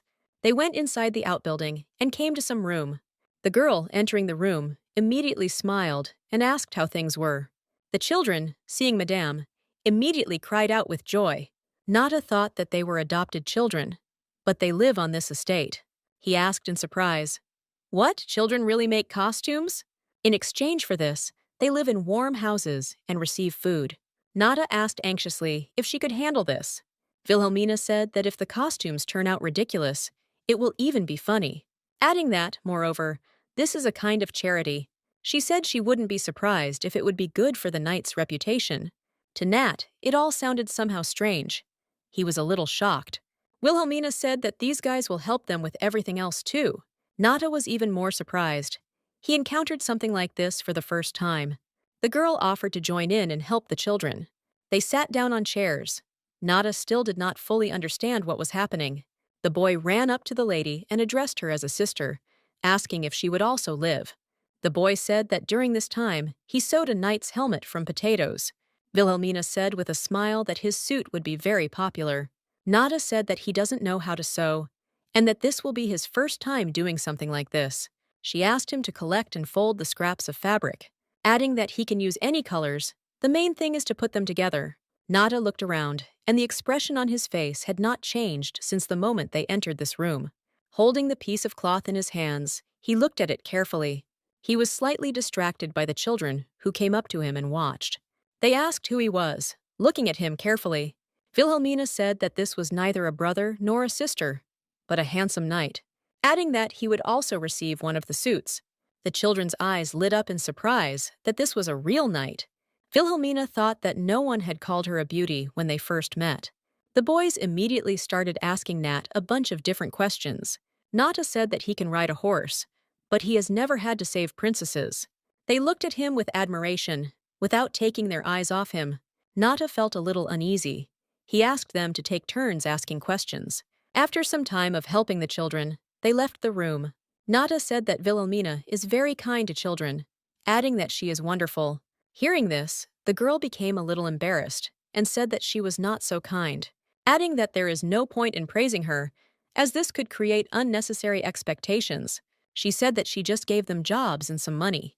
Wilhelmina was pleased to hear the praise, but she understood that it was due to her status. Nada decided not to contradict the lady and agreed with her request. The girl thought that even the smile of beautiful people radiates light. Wilhelmina suggested having lunch at a nearby restaurant. Suddenly, they heard the knights say that they did not understand why the captain did this. On the first floor, one knight asked why Captain Derek was helping Nat.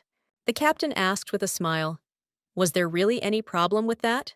Hearing this, Wilhelmina thought that this was very unfortunate timing. The knight said that Knight Nada despises all the trainees.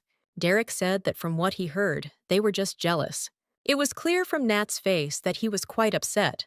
They also talked about the fact that he doesn't come to training, but he trains in the morning. The girl realized that because of the sidelong glances, he had to leave earlier. The captain said that Natasha was an excellent diplomat, and there was no point in picking on her. Wilhelmina was very outraged by everything she heard. Derek reiterated that they would just have to live with it.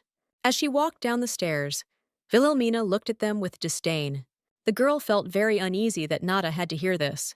He had no face. He felt out of place here. Wilhelmina looked at him and asked him to raise his head. Raising his head, Nada didn't even look at Madame. The girl asked him to make sure he won the tournament. Nada was slightly surprised when he heard this and did not fully understand. Wilhelmina said that in this tournament, no one will know their opponent, and this is their chance. Clenching his fists, Nada asked if everything would change if he won. The girl said she didn't think it would happen right away, but it would definitely happen. After removing her hair, she added that at least no one would be able to deny the victory. The girl put her hand on his shoulder and said that his efforts would not be in vain. Wilhelmina tried her best to support Nat. She said that if he really trained hard, then becoming a hero wouldn't be difficult. After listening to all the words of support, a smile appeared on Nat's face. The knights carried the costumes, watched by the lady and the Margrave. Wilhelmina asked him if he remembered the order of the event. The girl put out a red cloth and asked the Margrave to wear it with a smile. At first, he looked at her in surprise. Without saying anything, taking it in his hands, he asked if he, too, had to put on clothes for the masquerade. Wilhelmina said that we need to create a festive atmosphere, adding that she wanted to remain incognito, so she took a mask. The Margrave put on his cape and looked at Madame in bewilderment. He looked down and asked what she would say about Nat. Wilhelmina smirked and simply remained silent, turning away. Turning back, her expression changed. Looking at him, she thought that he did have leadership after all. Wilhelmina said outright that Nat lacked character, adding that his patronage only makes the situation worse. She said that if the Margrave had shown that he was on his side, this might not have happened. The Margrave froze from surprise and the girl's straightforwardness. Wilhelmina suggested taking advantage of the conflict within the squad, to which I heard that such behavior was not worthy of a knight. Staring intently at him, the girl asked if he really approved of bullying. The Margrave was stunned, not understanding what to answer. Wilhelmina said that Knight Nat had many opportunities, adding that if he had been smarter, he wouldn't have needed help. The Margrave asked if the girl had spoken to Nada about this. The girl held the flower out to his cape and said no. She closed her eyes and said that she could not say such things. The man said that she chose the most difficult path. The girl thought about the Margrave's words, slightly lowering her eyes. She said she doesn't like it when talented people sit on the sidelines. The Margrave was slightly surprised when he heard this. He said that now, at least a little, he understands what kind of person she is. The girl said that she had already heard this from Nat. They stood and continued talking for some time. Nada stood not far from them, so that they wouldn't notice him, but he heard everything. As he walked down the corridor, he replayed Wilhelmina's words in his head. I especially remember those about talented people. After this, he firmly decided that he would definitely win. Captain Derek appeared right in front of him and called out to him. He said there were too many participants, and he was afraid that it would be difficult for Nat to win. It occurred to him that the interns would hate him. The captain said that no one would remember the result, and there was no point in trying. Nada was serious and seemed to ignore the captain's words. He asked firmly if Derek was afraid that he would lose. The captain was very surprised by such a direct question from Nat. Nada asked again. Had he really already come up with an excuse in case of loss? The captain did not understand the anger and said that he just wanted to be supportive. But Nada only said that he wanted not to worry and to show what he was capable of. Finally, he asked if he remembered the rule of removing masks when losing. Nada looked at him intently and with anger in his eyes. Closing his eyes and exhaling heavily, he said that it was time for him to go. Derek looked after him, shocked by everything he heard. Nada stopped somewhere in the middle of the corridor, lost in his thoughts. At first he thought this gift was strange, but now he understood. Wilhelmina told him to use it if he wasn't afraid. She added that if he wants to win, he must do so with a rout. Wilhelmina went up to the balcony, where she will commentate on the tournament. She greeted everyone like fearless heroes. Wilhelmina herself introduced herself as a cat-rabbit commentator. The girls said that they would start a charity tournament. With a smile and delight, she declared the tournament open. Wilhelmina did not forget to thank the Margrave for his help. He didn't expect this. Right in front of everyone, he felt somehow uneasy. The girl understood that it would not be difficult for her to host this tournament. The Margrave was so embarrassed that his cheeks turned pink in a second. Hesitantly, and even slightly trembling, the Margrave bowed. Wilhelmina suggested guessing who was hiding under the mask. She added that the winner or spectator will receive a special prize. The prize is a special sword and stirrup from the White Stable. From the shouts and happy faces, the girl realized that everyone liked it. At the beginning, the soft slime and the aromatic pork knuckle will fight. Wilhelmina got into character and began to enjoy herself. The fights continued. The costumes were really funny. The audience learned that under the mask was Sir Willis, by his build. Madame decided to ask the Margrave his opinion about the fight. Taking the microphone in his hands, Margrave felt awkward, not knowing what to say. He said that the bear will undergo special training after the fight. The audience, hearing about the special training, began to laugh loudly. Wilhelmina looked at the governor in slight bewilderment. She had no idea that they would all have so much fun. Brave knights in such funny costumes evoked a lot of emotions. The moment has come when the time has come for the final battle. One of the participants wore a swamp duck costume. Wilhelmina herself was looking forward to naming the second participant. The second participant was dressed as a pie fairy.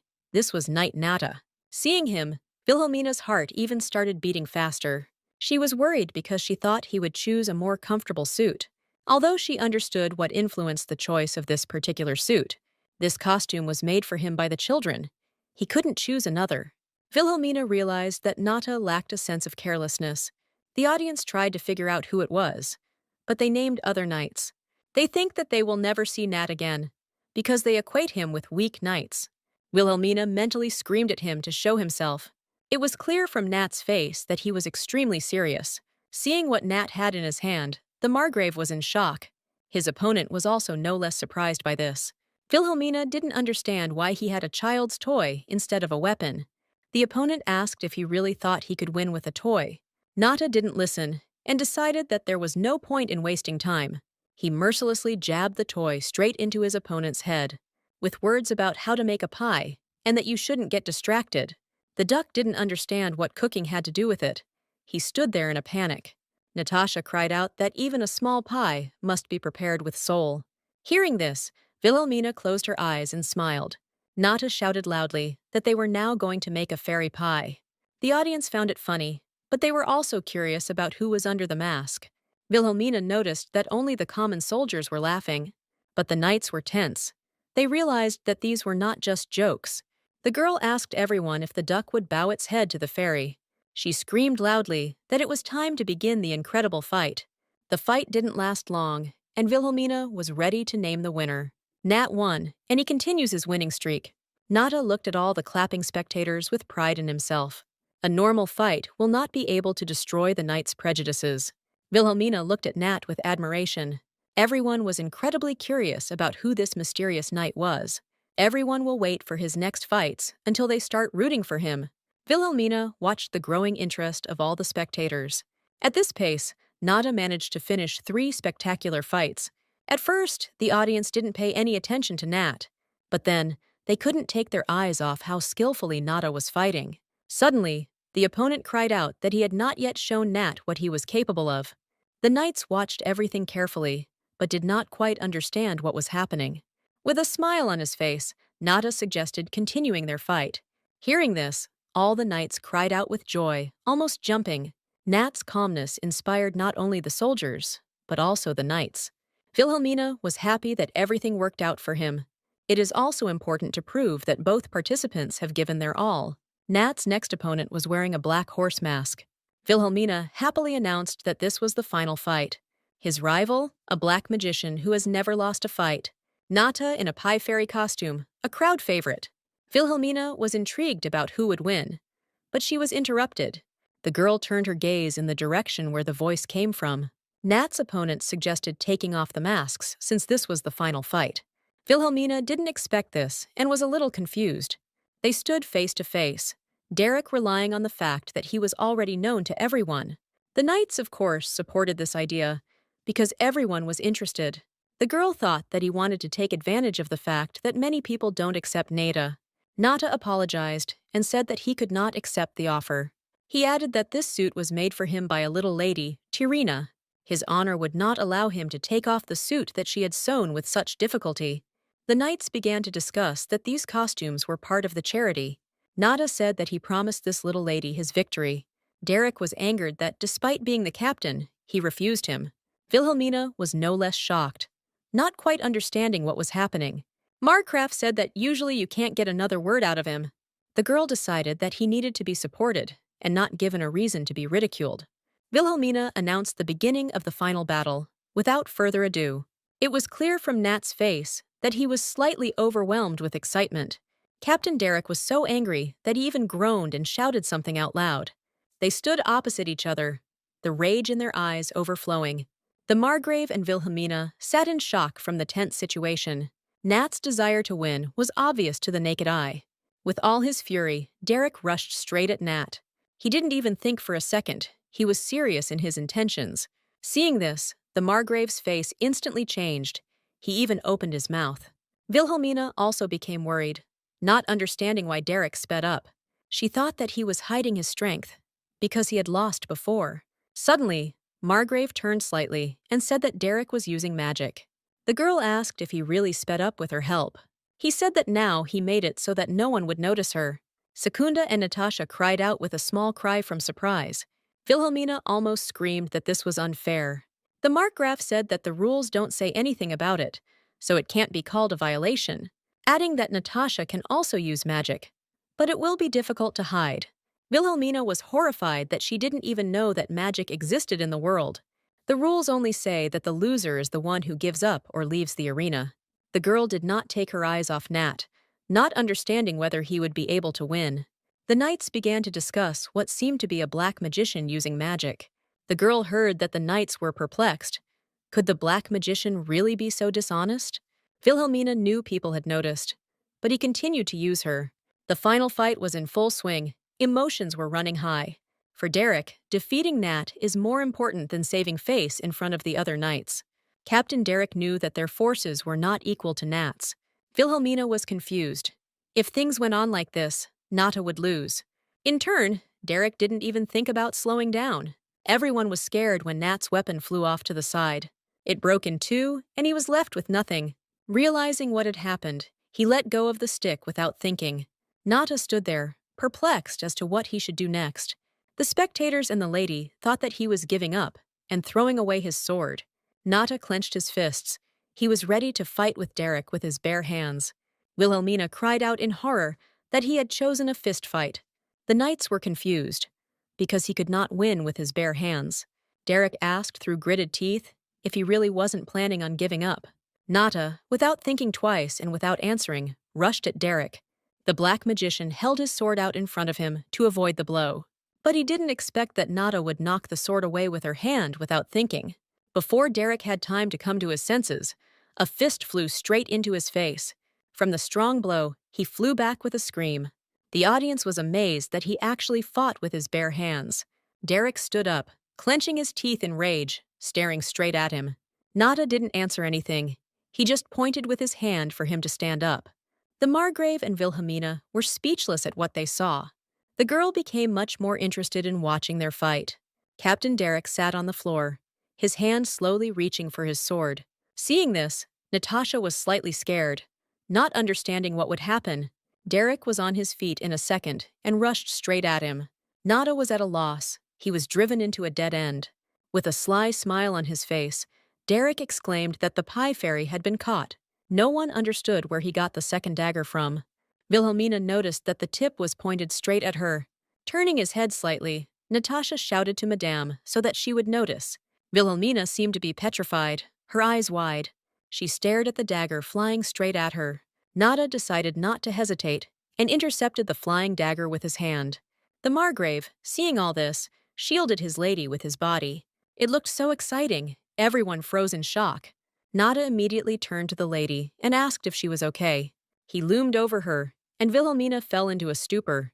She just realized that these were real wings. Nada realized that he had just stepped outside the arena. In the background stood a happy Derek, saying that he was very sorry.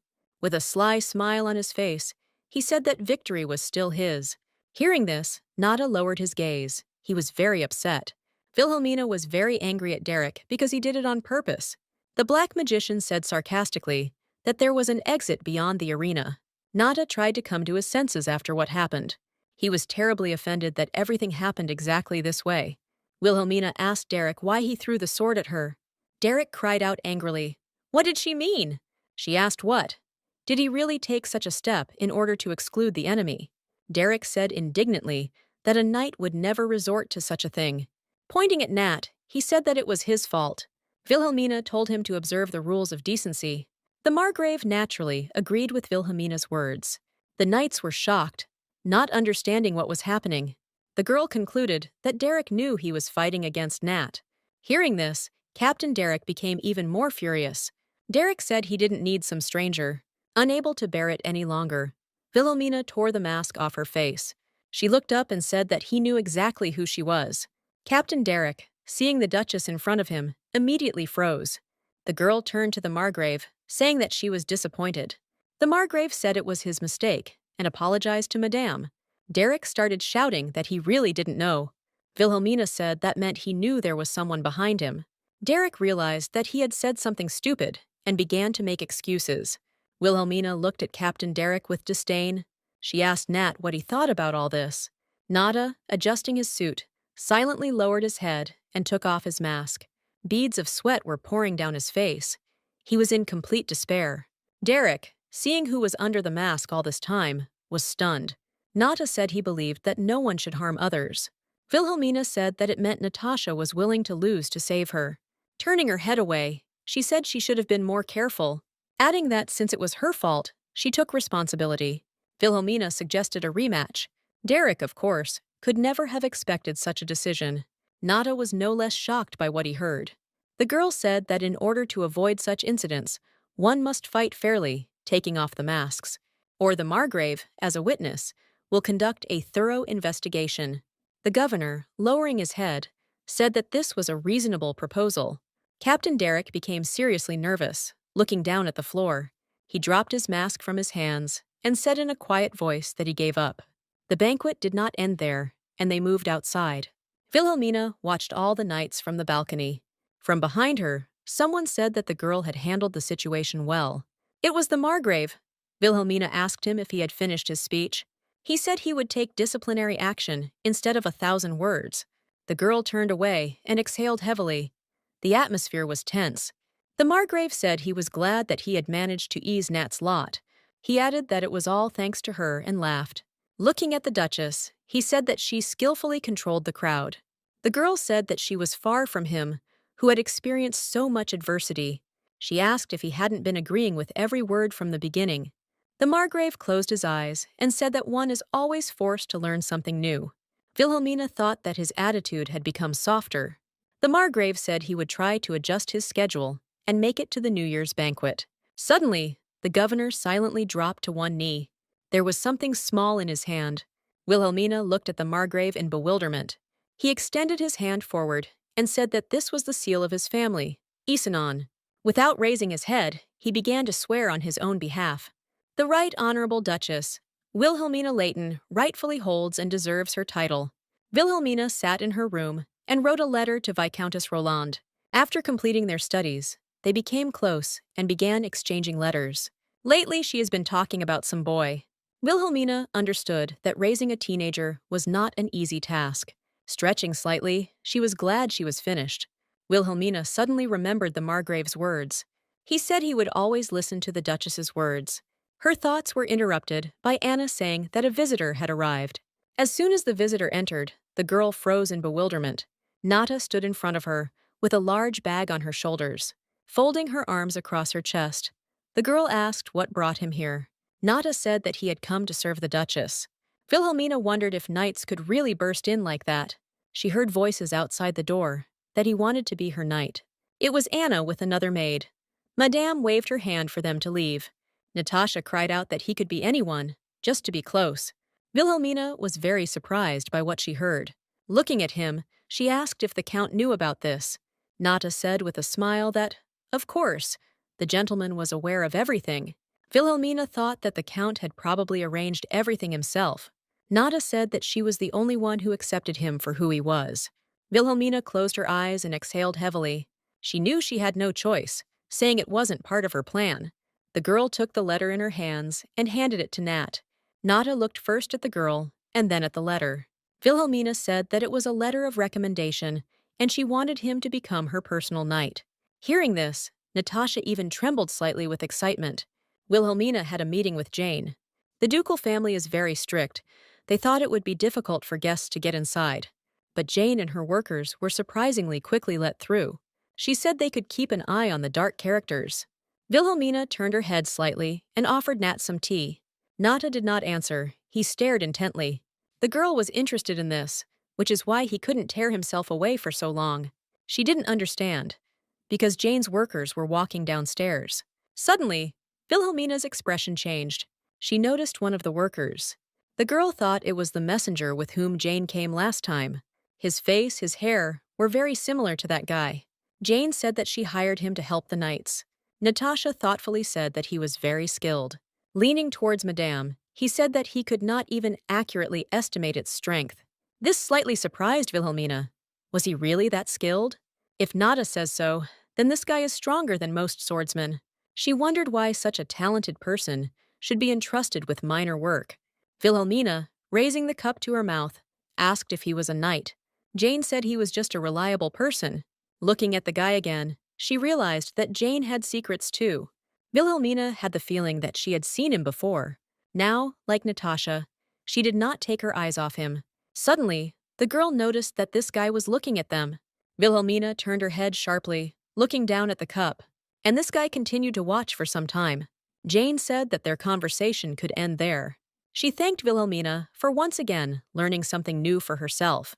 Nata asked the lady if she had official status as a merchant. Wilhelmina apologized for not introducing them earlier. She said she heard that they got rich very quickly. Nata said he would conduct a thorough investigation. Wilhelmina smiled slightly, covering her smile with her hand. She thought that they might need to be kept an eye on. Wilhelmina sat in her thoughts and breathed heavily. This interested Nat, and he asked why she was sighing so heavily. Wilhelmina was surprised, thinking that she was breathing too loudly. She said that she received a letter from a friend with a difficult request. Nata said that if she didn't mind, he would like to take a look. It was about a child who was given to the Viscountess for the duration of her studies at the academy. The family wanted him to learn proper etiquette in advance. Nata read to the point where she wrote that there is a big problem. Wilhelmina exhaled and said that he was completely uncontrollable. She added that he was 12 and that already evoked sympathy. Nata thought for a moment, but Wilhelmina interrupted him. The girl thought that the Viscountess wanted her to meet this child. Wilhelmina remembered how she used to work as a teacher. She nearly strained her back picking cigarettes out of a fire hydrant. Nata asked why the Viscountess didn't just send him home. The girl silently reached for the cup of tea and took a sip. She said that apparently his parents regularly donate money to local orphanages. Nata said that he understood everything, adding that it meant that everything was not so simple. He said that if you just need to meet him, then it's worth a try. Wilhelmina wondered how long Natasha had been so insightful. Nata smiled and said that if he could help, he would be glad. Looking at him, she remembered that the children liked him last time. Wilhelmina and Nata went to meet the Viscountess. The girl said that there was no need to apologize, and she would be happy to help. The Viscountess said she had prepared some good tea for them.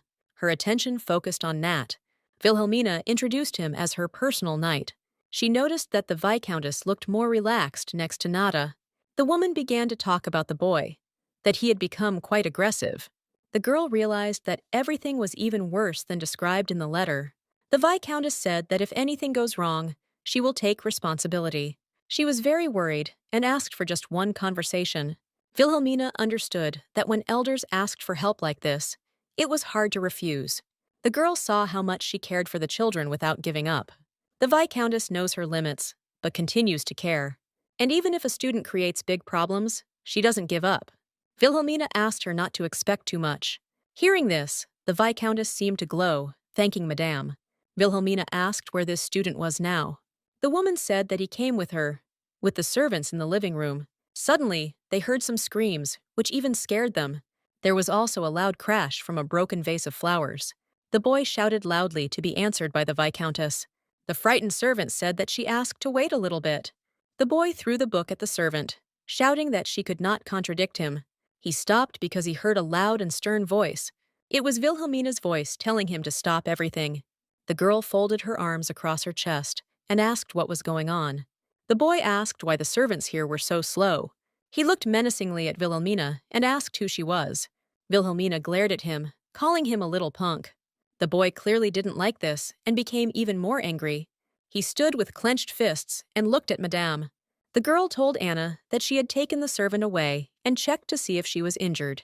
Other servants were peeking out from behind the pillars, which also angered the girl.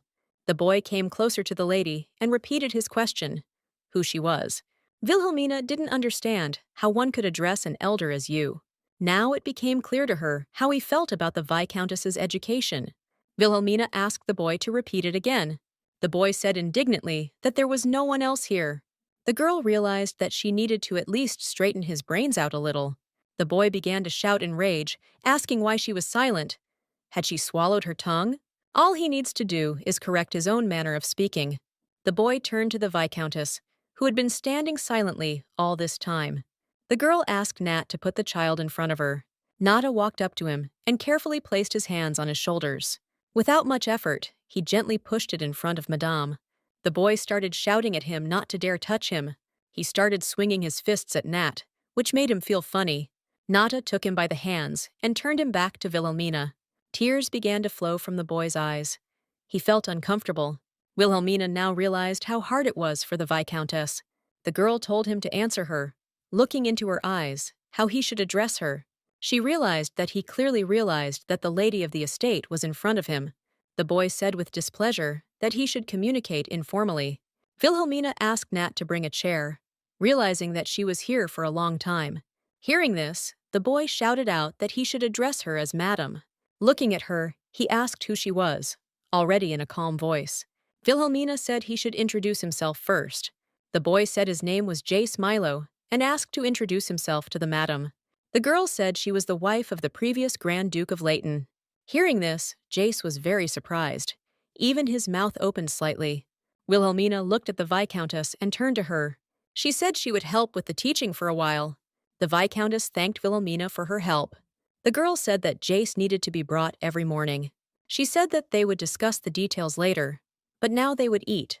The Viscountess felt uncomfortable and said that she could not burden her. Wilhelmina said that this is also part of the training.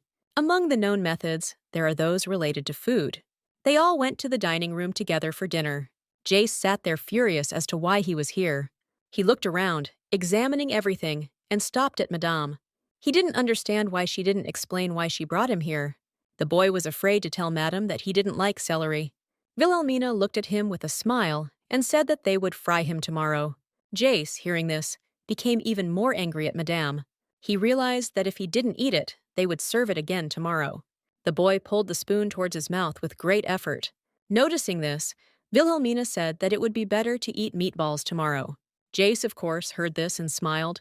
The Viscountess found this funny, but she tried not to show it. The boy watched Wilhelmina carefully. Madame asked him why he had been so rude to Rose earlier. Jace said she was rude to disobey him. Wilhelmina said that the Viscountess asked her first. The boy asked if it was disrespectful to make a guest wait at the door. Wilhelmina thought that his tone was too commanding. With a smile, she asked if they behaved the same way at his home. Jace thought for a moment and was silent for a few seconds. Wilhelmina asked if he treated his father's servants in the same way. Jace said of course, they were his subordinates. The girl realized that if he didn't like something, the servants were to blame. She asked him if he had any brothers or sisters, to which the boy replied that he had a younger brother. Jace said he was stupid because he was always crying because he didn't play with him. Wilhelmina asked what kind of kids he was friends with at the academy. The boy named 3 boys, adding that he was their leader. The girl asked why he didn't make friends with others, adding whether he had any acquaintances from more noble families. Jace, as if upset, said that he and they were too different. Wilhelmina said that he was just a street bully and had no friends. It was clear from the boy's face that this made him very angry. Here, the role of the bully is played by the status that distorts the children's ecosystem.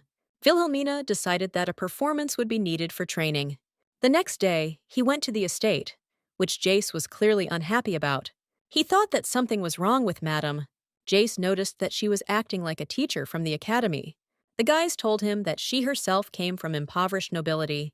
He considered her an ordinary hanger-on in the Duke's house. Jace decided that he would make her sincerely apologize to him.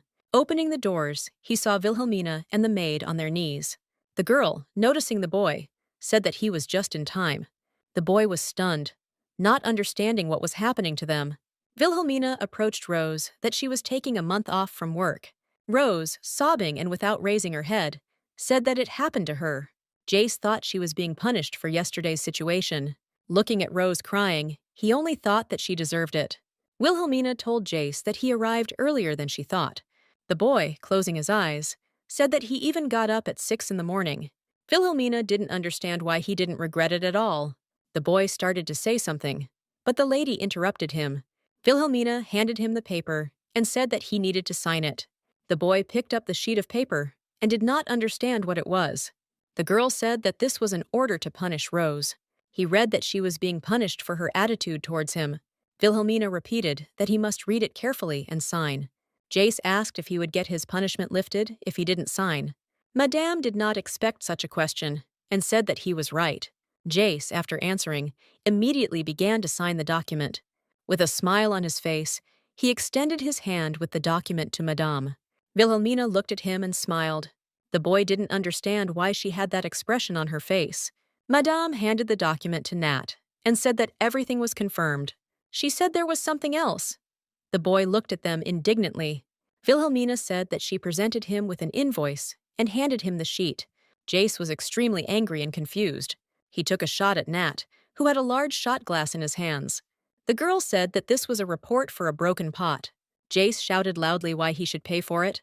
Wilhelmina leaned over and said, "Because he was the one who broke it." The boy kept shouting that it was all the maid's fault. Madame said that she had already punished her for her disrespectful attitude. Hearing this, Jace opened his mouth. He didn't even know what to say. Wilhelmina pointed out that he himself signed the punishment. Clenching his fists, Jace shouted that it was a fake, adding that he would sign something like that. Wilhelmina reiterated that Rose had already been punished. The boy said that this did not mean that he was to blame. The girl said that there were many other witnesses besides him. Madame handed him some document again. Wilhelmina asked him if he agreed with Rose's punishment. He immediately shouted out that, of course not. She told him that the document had already been signed, and there was no turning back. Wilhelmina added that she would have to submit the document to the imperial court. Hearing this, Jace became very scared and froze. The Viscount spent days and nights in court over disputes over the ownership of the mines. Wilhelmina said that his father would have a very difficult time. The boy panicked and said under his breath that he didn't have that kind of money. The girl said she had another way. Nata said that corporal punishment would be much easier. Wilhelmina understood that Nata was one of those who preferred the rod. The girl gave him a document that he had to come to 10 classes, and she would pretend that nothing happened. Hearing this, the boy looked at Madame in bewilderment. With a smile on her face, Wilhelmina told him to sign. She said that what she wanted to teach him would not be taught by rods. Nata said that this child will not repent in 10 days. The girl said that we still need to try. Nata was surprised that she said that this was their last chance. Rose said with a smile on her face that she was going on vacation. Wilhelmina asked Nat, when was the best time to repent? Nata asked, what? Not when he gained some sense. Wilhelmina replied that when the number of victims becomes minimal. Nada didn't quite understand what she meant. Madame said that if he were left alone now, he would do worse things in the future. Jace's antics are currently at the point where he can get away with an apology. She added that if he started to act up, she would take up the rod. Nada said that in that case, he would be ready to help her. Jace sat with the book and didn't know what to do with it. Wilhelmina said that this was a problem book that needed to be filled in.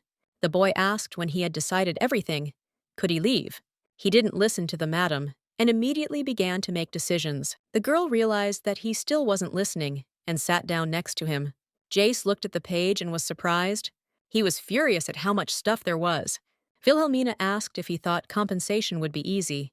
The students at the academy were horrified at the sight of him. Madame said that if he thought he couldn't handle it, he could give up. The boy picked up the book. He didn't want to give up. There was deathly silence in the room. Madame was reading a book. The candidate for the next scene was about to arrive. A few minutes later, someone knocked on the door. A little girl, Marina, looked into the room. Jace was quite surprised when he saw her. Marina allegedly came to study with the Duchess. The girl took the book in her hands and went to the table that Madame pointed out to her. It was clear from Jace's face that he wasn't exactly happy about it. Nada was surprised that she was going to use such a method. Wilhelmina said it would definitely have an effect. Approaching Marina, Madame suggested repeating what they had covered yesterday. Jace glanced periodically at what Marina was doing. Wilhelmina told Nat that Jace has a thing for pretty faces. When they had repeated everything, Wilhelmina picked up the book from the table. She said it was lunchtime and suggested they go eat. Jace, of course, heard all this too, but remained silent. Marina held up a small cloth bundle, saying she had taken her lunch with her. Wilhelmina asked Jace if he would go to the dining room with her. He looked at her intently and asked if she was really suggesting that they eat together. The girl said that there was no one else except them. Jace had a very displeased look on his face, as if he was being forced. Madame suggested bringing lunch here and having lunch with Marina. The boy asked in surprise if this was possible. As she left, Wilhelmina said that they would then have lunch together. Marina was very happy about this, but Jace's face did not change. Nada was waiting for her outside the door and asked if she had finished. He handed her a letter from the head of the family, sent by the Duke. It was the entry permit for Jace that she had asked for. The Duke prepared everything quite quickly, which was nice. Nada asked if it was worth leaving the children alone. Madam said that Marina is nice, so Jace will try to please her. Seeing his expression, she knew he didn't believe it. Nada asked why he had treated Madam so rudely then, adding that he had to try to please Wilhelmina as well. Suddenly, Nada realized what he said and became very embarrassed. Blushing, he told her to forget what he was talking about. Marina walked up to Jace and greeted him. She beamed with joy and introduced herself to him. Jace wondered what kind of servant she was, who immediately started speaking informally. Marina looked at the book and asked what it was. Jace sternly told her to touch because he wasn't finished. The girl said with a smile that she would just have a look. Jace said in surprise that it was math, asking if she didn't know that. Marina showed him the book and said that she was also working on it. Jace said it was arithmetic, which surprised the girl greatly. The boy indignantly said that he had learned to solve this problem 7 years ago. Suddenly, he thought that this sounded like bragging. Marina said it was amazing. She still hadn't done everything. Hearing this, Jace even felt a little embarrassed. He looked at her, and she looked like a little puppy to him. Jace said she learned quickly too, in about 10 years. Hearing this, Marina lowered her head in disappointment. The boy noticed this and asked what was wrong with her. The girl said that she only has time to study at lunch and before bed. Jace was surprised that she was so worried about studying. But seeing the girl's even more upset face, he thought about it. He said that when Madam couldn't, he would help her, adding that he would be here for 10 days and they would still clash. But he could not help but show himself and said that she should be grateful for his kindness. Marina felt very pleased, and she placed her hands on his. She cried out that she was glad that she had such a smart friend. He thought that he, as an aristocrat, would teach a commoner. He felt uneasy that Marina was touching his hands without asking. The girl offered him half a loaf of bread, to which he said that he didn't eat such rubbish. Jace said that when the servant brought the food, he would share the soup. The study time was over. Jace could only solve 8 pages. He thought that Madam would scold him, but she said to come tomorrow. Wilhelmina was still kind to him. As he was getting into the carriage, he heard a sweet, thin voice from behind him. It was Marina who said goodbye to him. He thought that all people were somehow strange. Upon arrival, he was met by the Viscountess, who asked if he had studied well. The Viscountess stood waiting for an answer, looking at the boy. Jace didn't understand why she had such a calm expression on her face. He said that instead of studying, he only solved problems. The woman said that a letter had arrived about young Jace's engagement. The boy was stunned. He didn't expect to hear that. He screamed loudly for it to be given to him immediately. As he read this letter, his hands shook and he was perplexed. Sadness appeared on his face as he read each line with trepidation. The Viscountess was very interested in what was written there. The boy continued to look at the letter in silence. Jace gave the letter to the Viscountess and said he would go upstairs. The Viscountess watched the boy leave in bewilderment. She thought it looked like a letter from Jormung's wife. She was still interested in what was written and decided to read the letter. It said that his grades in history left much to be desired, and also that success awaits him in the affairs that he will have to shoulder in the future. It seems like he's encouraging him, but at the same time he's imposing more and more obligations on him. This is too much responsibility for a 12-year-old. The Viscountess thought that she had become like this because of all this. Jace was lying in the room on the bed with his face buried in the pillow. The next day, Jace went to class again. Wilhelmina told him to start solving problems. This is not a lesson to teach new knowledge, nor is it a lesson in manners. At first, Jace thought it was a cruel joke to tease him, but he noticed that she behaved with Marina like a real teacher. Jace felt humiliated because he was being ignored. It was hard for the boy. He didn't understand why it was so difficult. He was very upset that he had to decide this. Suddenly, Jace noticed that Wilhelmina was sleeping. This made him even more angry because he didn't understand anything. He decided that then he wouldn't study either. He slammed the book shut and headed for the exit. Opening the door, Marina stood in front of him, about to enter. Jace asked her indignantly if she had come to study. Marina said that she was on a break, so she decided to come to Madam. Taking her book, Jace asked what was so good about studying. The boy noticed that she had a different textbook today. He said that Madam was sleeping, so he himself would show her everything that she didn't know. Marina, passing by Madame, was convinced that she was indeed sleeping. Jace told her to sit down at the table quickly. The boy began to slowly explain everything to Marina. Marina understood everything and thanked Jace for teaching her. The girl said that if it weren't for him, she would have had to look for a solution. Jace was surprised. He didn't know that there were solution books. Marina said that there are a lot of them, and she wants to solve them all. He picked up his problem book and asked if there were any answers to it. The girl exclaimed that there were 3 whole solutions for him. Hearing this, the boy turned his gaze to Wilhelmina. Madame continued to sleep, despite the loud conversations of the children. Jace whispered to Marina to bring him answers. The girl was surprised and asked if he didn't know something either. The boy shouted loudly that if he said so, then so it should be done. His face changed suddenly, realizing what he had done. Marina froze and looked at Jace with fear. The boy said in a calm voice that one must repay with kindness. The girl said that you can only take what you need there. She said that they were in the former owner's office. Jace asked if this was the previous Duke's office. He understood that if he solved the problem book, he would be able to go home. Marina wanted to get up, saying that she would ask Madam.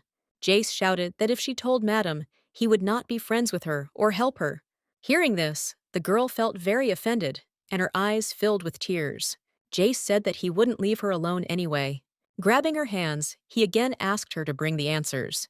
Marina looked at him in fear. He was rude to her. In despair, she lowered her head, realizing that she had no choice. Jace said that if they just got out fast, no one would know. Wilhelmina was still lying with her eyes closed. Hearing the door closing, she opened her eyes abruptly. Wilhelmina began to check Jace's problem book, where everything was correct. Thanks to the solution book, Jace managed to pass the test. He understood that no one was watching him anyway.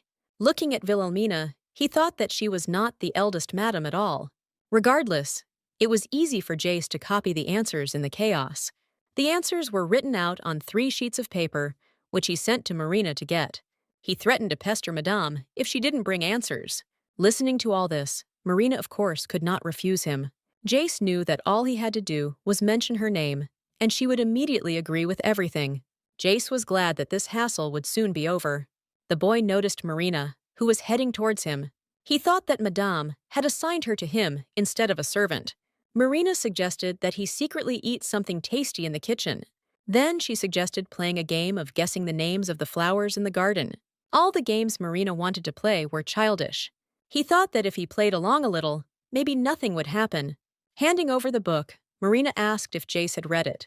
The girl said that she read it last night, but didn't quite understand it. Jace asked where she was having trouble. Marina watched carefully as the boy explained everything. Jace thought about taking her to the main house. He decided that when he became a high school student, he could have a personal servant with him. The girl kept asking questions, on almost every page. He told her about a man who arrived on a sun chariot. Marina listened attentively to everything. She was truly interested. Suddenly, she said that it must have been very difficult for him. She said that if all the people were counting on him, he had a hard time. Jace sat there, confused, but listened and didn't interrupt Marina. The girl said that Madame had said the same thing, which surprised Jace. Marina looked at the sky and thought out loud that it would be hard for her too. She added that living up to others' expectations is very difficult. Indignant, Jace said that this was the duty of an aristocrat. Marina said that it is not right at all to lie to yourself, adding that she would never do such a thing. Jace asked her what she would do then. Suddenly, the boy seemed to stop hearing Marina, lost in thought. He is the eldest son of Viscount Milo's line, who entered the academy. Noble people always wanted to see him. At a young age, he was proposed to betroth to Jormung's daughter. After that, letters began to arrive from their house twice a week. When he said that he was in pain, he was beaten so hard that there were traces of blood on the floor. He remembered that he still had to answer the letter. Marina said that if he was having a hard time, she could listen to him. Jace was very surprised. He didn't expect this from her. Marina said that if Madame was having a hard time, she would listen to her. Jace was even more surprised, not understanding what she was saying. He cried out, "Does she know what position the elder Madame is?" Jace said that she could be punished for this. Marina said that praise is almost a gift. Jace asked if she thought anyone would be happy to receive a gift from her. The girl said that even if he wasn't happy about it, she would still like to get the message across. Jace thought it was a shame she hadn't been his friend from the start. He became very embarrassed and thought about something. He asked very hesitantly if she would tell him the same thing. Marina didn't hear him, looking at him with a smile. Jace wanted to ask something, but someone interrupted him. It was Anna who couldn't find her. Anna asked if she had seen the document in the office, adding whether no one else had entered the Duchess's office. The girl became a little nervous because she was afraid that someone found out. Jace wondered if this had anything to do with the answers. Marina said, slightly hesitating, that she had not seen anything.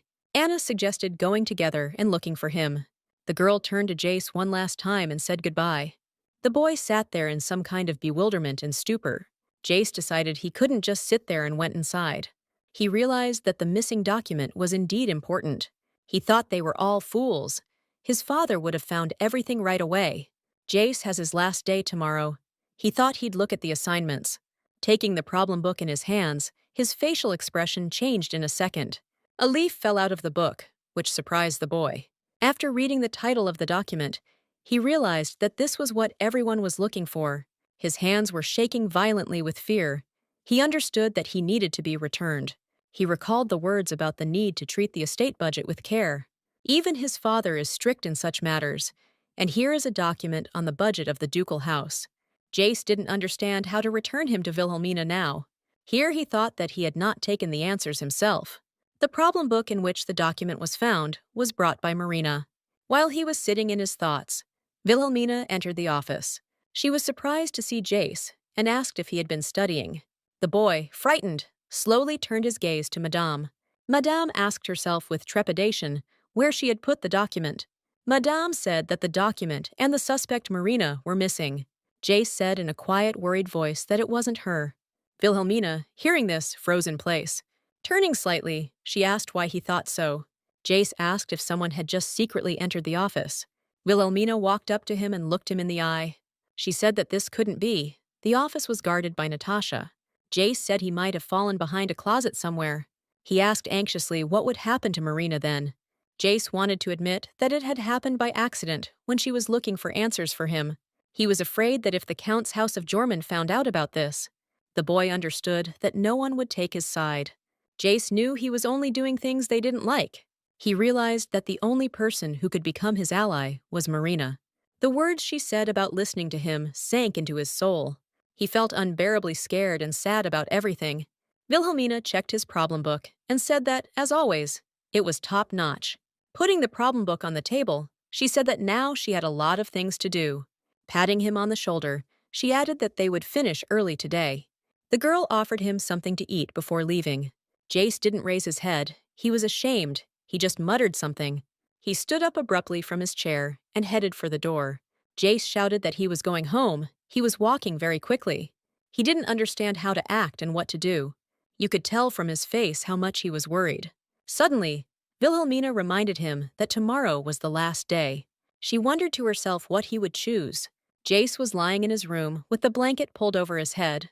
Thoughts about what he should do did not leave him. Wiping away his tears, he realized that he needed to save Marina. But he really didn't want to disappoint his father. He understood that it was only his fault that what happened. Jace thought that Wilhelmina was a Grand Duchess and would spare Marina. Suddenly, he thought that winter was coming, and what if Marina couldn't stand the cold and died? He realized that it would have been better if he had not known that the answers existed at all. In tears, he managed to fall asleep, and when he woke up, there was bright sunshine outside the window. Jace, in his thoughts, went to wash up and get ready for class. There was no expression on her face. He was in no mood at all. The Viscountess was waiting for him downstairs to send him to Wilhelmina. She asked him if he was going to the Duke's house. Without looking up, Jace simply nodded his head.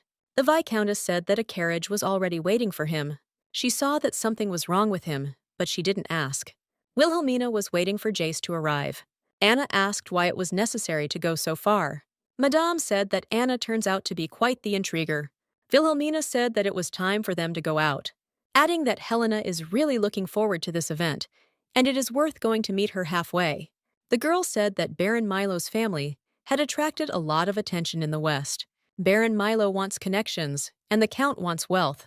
Simply put, Jace will ultimately become a victim of politics, and it is obvious that Baron Milo's family will become a new influential faction. Helena, under the guise of connections, wants to tie their hands and feet. Wilhelmina just has to set Jace's mind straight and instill fear. That's how she became an aristocrat, even though she was a bad student. So she created a situation that could not be resolved by force or status. Anna asked if she liked it at all. Wilhelmina smiled and said she wouldn't deny it. The girl went to court, where Marina was already sitting. She walked with a serious expression on her face, as if everything was real. Marina sat with her head down, upset. Due to lack of sleep, she looked very tearful. Wilhelmina felt sorry for Marina, that she had to take part in this. Jace ran out of the carriage. He was in a great hurry. You can tell from his face how worried he is. Anna noticed that he was really worried. Wilhelmina was glad that he at least felt guilty. She said that she had business and asked to wait in the office. The boy looked at Madame in fear and bewilderment. He slowly turned his head towards where Marina was sitting. Jace didn't understand why she was sitting there and looking so sad. Marina looked at the boy silently. Jace didn't understand anything at all, but he became even more worried. He wanted to say something, but the lump in his throat prevented him from doing so. Jace didn't understand why she didn't even say hello to him. Wilhelmina said that if he was not going to return to the office, then he needed to sit down. Anna showed the boy where to sit. Wilhelmina declared the trial of Marina's servant open. The girl told Anna that they could start now. Anna asked if Marina had come into the office for answers. The girl, without raising her head, said that everything was correct. Anna asked if she knew about the missing important document. Suddenly, Jace said that they had no evidence that she was guilty. Wilhelmina looked at him questioningly, without answering. He repeated that there was no evidence that she did it. Wilhelmina asked him if it mattered. She added that Marina is still guilty. She is the only suspect. Jace shouted, "Why such stubbornness?" Wilhelmina asked him if he thought that his privileges could harm anyone. Hearing this, the boy was stunned, not knowing what to say. Madame said that words alone are enough to put someone else's life at risk. She decided to ask him if he had lied to her. The boy was stunned when he heard this, not understanding what the question was about. Wilhelmina said that it was he who asked to bring the answers. Marina went to the office only when Madame was busy, and then suddenly she started entering her office without permission. Jace hung his head and said he should have sat there. Madame said, because he is the son of an aristocrat. It looks like the Leighton family wants to chalk this up to a stupid mistake. At least that was what Helena thought. In any case, Jace himself insisted that Marina go to the office. While it's rude to do so in someone else's home, Jace will get away with a warning. Wilhelmina said that Milo's family wants them to sacrifice Marina. Jace lifted his head slightly and asked if this was all because of him. Madame said that if he hadn't come, Marina wouldn't be sitting here. Anna told Marina that this was not a mistake that could be forgiven. Wilhelmina asked Jace if he thought about the consequences. Not hearing an answer, she added that he would go unpunished this time too. She said that he would not even feel remorse. Wilhelmina said that this girl was his friend. Marina still did not raise her head. Jace felt even more ashamed and closed his eyes. Suddenly, he heard that Madame would give him one last chance. She said she couldn't stop the trial, but she could intervene. Wilhelmina could not go against her family's wishes. Jace looked at her with great hope, expectation. She offered him something that surprised the boy. He asked if Marina would be disgusted with him after what happened. Wilhelmina said she couldn't guarantee that they would remain friends, adding that you need to admit your mistakes and take responsibility. Wilhelmina said she would be there when he asked for forgiveness. At times like these, it's important to have someone on your side. Jace said he had heard similar words once before. He said that Marina told him that she could listen to him. Without thinking twice, the boy stood up and returned the documents to Madame. Wilhelmina was surprised by the boy's behavior. Jace silently and quickly headed somewhere. The boy stood in front of Anna and said that Marina was not guilty of anything. He said that it was because of him that she went to the office. Adding that she wanted to finish the lesson as quickly as possible, she took the answers. Marina was very surprised that he himself confessed to everything. Looking at the girl, Jace smiled slightly. Jace said that because of his mistake, he showed disrespect to everyone. Tears streamed down his eyes, and he said he was truly sorry. Jace promised to do the right thing from now on. Wilhelmina, hearing all this, thought about something. She even felt genuinely sorry for him. He was very worried. The Viscountess, who had been watching everything, approached Wilhelmina. She was very surprised when she heard what Jace said. A smile appeared on Madame's face, as Jace realized everything himself. After the trial, Wilhelmina sat smiling and folding the airplane. Joan said she used secret documents for origami. Madame laughed, saying that they were not so important. She asked if anyone would be angry, because she had handled everything so well. The lady said that she accidentally used the dropped documents. Jace was surprised that Madame would lie. Joan asked that then Jace would be to blame for asking Marina for something stupid. Wilhelmina said that this ending would be even better. Joan didn't understand what kind of relationship she had with Helen. Wilhelmina said that she was not the kind of mother-in-law who cared so much about her daughter-in-law. Hearing this, Joan thought about it, not believing her. Anna said that she gave the letter of recommendation at her request. It was information about Jace's friends that he had caused trouble for. His last lesson was to offer them a sincere apology. Considering the way he raised his hand to Rose, it was only a matter of time before something like this happened.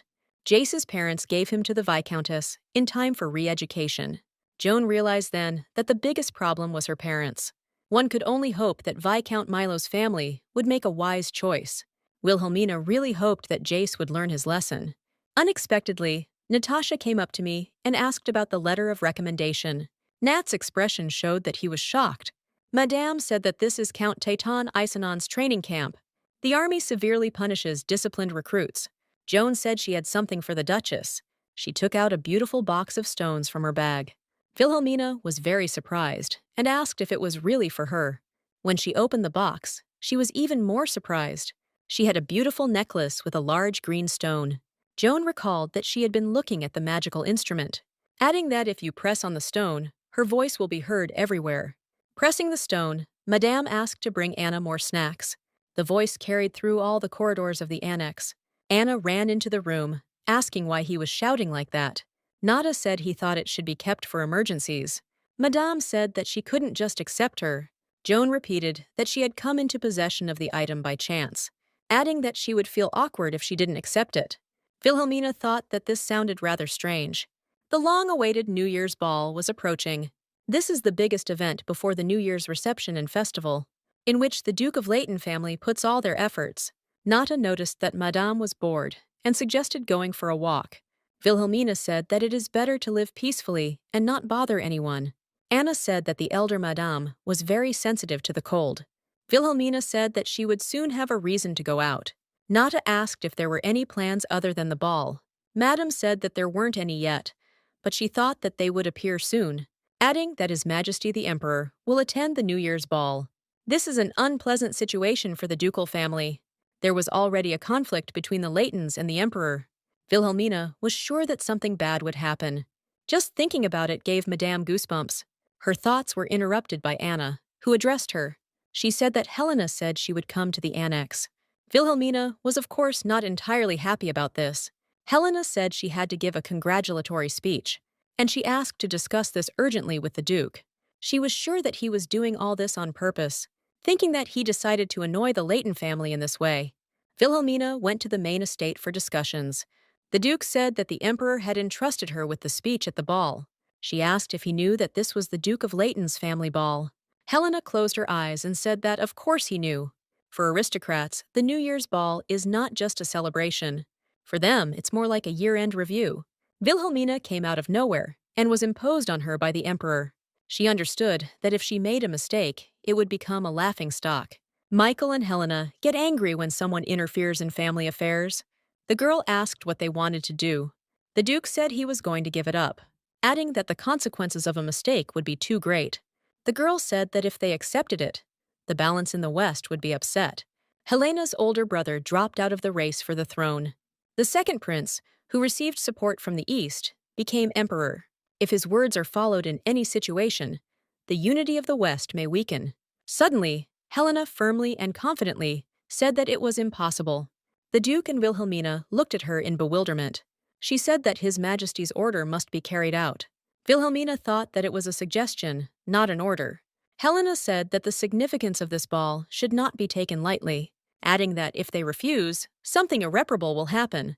Wilhelmina was sure that Helena would be against it. The Duke said it would be a burden for Mother too. Helena said that the script already exists, it just needs to be learned. Something about this situation was really bothering Wilhelmina. It's very similar to the moment when they decided not to kick her out. This time the Emperor has no clear reason. Wilhelmina wondered if Helena might be being blackmailed. Michael is not aware of all the events. This is most likely Helena's personal problem. Wilhelmina said with a smile that she would offer a compromise. Hearing this, Michael and Helena were stunned. Madame offered them something, which they agreed to. She told Anna that they split the congratulatory speech into two. The girl said that they would divide the speech into the main part and a toast. Natasha and Anna stood there, perplexed as to what they were talking about. Wilhelmina said that the same words that are spoken at the table will be there. Nata asked if it was possible to do this in front of His Majesty. Anna said that aristocrats don't really drink beer. The girl said that she was going to observe aristocratic etiquette. Wilhelmina said that the most important thing is that speech is divided into two. Natasha and Anna stood and listened attentively to everything. Madame said that Michael would give the real speech. Nada asked if the Emperor and the Leighton family had a bad relationship. Wilhelmina reflected that the previous emperor had two empresses. The girl hurried into the office with the board and took the chalk. She painted the empress, who gave birth to the first prince and Helena. After her death, the emperor took the second empress, Chercile, as his wife. She is the mother of the current emperor. She was the daughter of Marquise Daphne. It turns out that Helena and the emperor are half-brother and sister. The duke's family supported the first prince, who was the main contender for the throne. But the second prince, the current emperor, ascended the throne. He became emperor by using the power of the East, and the first prince renounced his right to the throne. This is how the strained relations between the families arose. Natasha and Anna stood in a stupor, shocked by what they heard. Wilhelmina walked around the room smiling. Sitting down on a chair, she said that she almost never attended banquets, adding that she needed advice from Anna and Nat. They were both shocked, not understanding what advice was being discussed. Madame smiled and asked if they liked to drink. Nada said that he has tried almost all the famous drinks of the West. Wilhelmina said that there were rumors that Anna was the main drunkard, which surprised her. The girl asked them if they had a suitable toast. Nada said he usually enjoys alcohol alone. Wilhelmina asked him how the night's feasts went. Nada said that they don't have toasts. They have the words of Captain Gorold. Anna said that it is customary for them to praise the one who worked the hardest today. Wilhelmina asked about Uncle Oliver, to which Anna had a strange reaction. Nada suggested contacting the Count, who had been to the capital several times to report on the victory. Wilhelmina thought about his words, thinking that it was a good idea, but suddenly the girl's face changed, as if it had dawned on her. She jumped up from her seat abruptly, slamming her hand on the table. Wilhelmina asked Nat to contact the Count as soon as possible. She asked Anna to call the tailor and find out the layout of the banquet hall. Slightly intimidated by Madame's behavior, Natasha and Anna said that they would go. Wilhelmina found a very convincing way to express her devotion. She decided that this would be enough to show that she was not refusing the request. At the same time, people were walking around the garden of the main estate. Wilhelmina stood in her thoughts, looking at the sky. Someone said that she had to prepare more than she planned. It was Nada who added that the farewell banquet would begin the day after tomorrow. Madame said that this would be just the last check. Nada said with delight that he was looking forward to this banquet. To this, the girl said that she wanted to finish everything as soon as possible and rest. Nada said that everyone will see Madame's magnificent congratulatory speech. Wilhelmina only hoped that there would be no excesses. Suddenly, their gaze turned to the side, where there was some noise. They noticed two children. The girl thought they were Helena's. Wilhelmina thought that they were, in fact, her grandchildren, even though that sounded like an exaggeration. She tried to listen to what they were talking about and was surprised. The girl held a small branch with berries, from which they did not take their eyes off. Madame shouted at them that if they ate it, they would get sick. Approaching them, she asked if they knew that plants could be poisonous. The boy looked like Helena, and the girl looked like Michael. Wilhelmina was very touched when she looked at the children. She repeated to them once again that, in any case, these berries cannot be eaten. Wilhelmina said she was their grandmother, but it's hard to explain. The girl said that every family has its own madam. She asked them to eat only what adults allowed. Taking Madame by the little fingers, they promised her, slightly frightened. Standing up, Wilhelmina said that they were very obedient children. Suddenly, someone pulled her dress down. Wilhelmina slowly turned back to the children. She sat down and asked the girl what was wrong. With a smile on her face, the girl said that her name was Minerva Layton. The girl smiled and introduced herself, adding that she was pleased to meet her. Minerva pointed to her brother and said that his name was Zionil. Wilhelmina couldn't tear herself away from them. Minerva asked Madame if she specialized in botany. Wilhelmina wondered if she had really sounded like a botanist. Zionil carefully reached out and took Madame's hand. The boy asked if she was free now and offered to have tea. Wilhelmina was very surprised by this proposal. Zionil and Minerva asked together if she wanted to play with them. At this time, in the main estate, Helena was writing something on paper. These were invitations to a New Year's banquet. Helena wondered how much more she had left to do. She remembered her children, Minerva and Zionil. Helena made a schedule for them so that they would not want for anything, but she understood that she was responsible for them as a parent. Helena continued writing invitations in her thoughts. Wilhelmina added a lot of work to her. Helena asked herself how such a plan could have been made. Such a radical plan, and also vulgar. She didn't understand why Michael agreed with her so quickly. But since everything was decided, the role of the hostess of the house was to help with all her might. She couldn't stop thinking about the children, and that after the ball, they would be able to go for a walk. It's already been 3 weeks since she couldn't keep her promise to Minerva. Minerva asked her when she would have time to walk in the garden. Helena said in a gruff voice that she didn't have a free slot in her schedule. Minerva was very upset when she heard this, because this was their mother. Minerva asked her to come to the garden if she suddenly had time. Helena said that this could happen if the meeting ended early on Wednesday or Friday. When Minerva heard this, her eyes lit up and a smile appeared. Helena thought that if it was for 10 minutes, then today was okay too. She asked the butler to prepare some snacks. As soon as the snacks were ready, Helena headed out into the garden. A butler and a maid with snacks walked with her. At one moment, her gaze changed dramatically and became embittered. She saw the maid Anna from the outbuilding.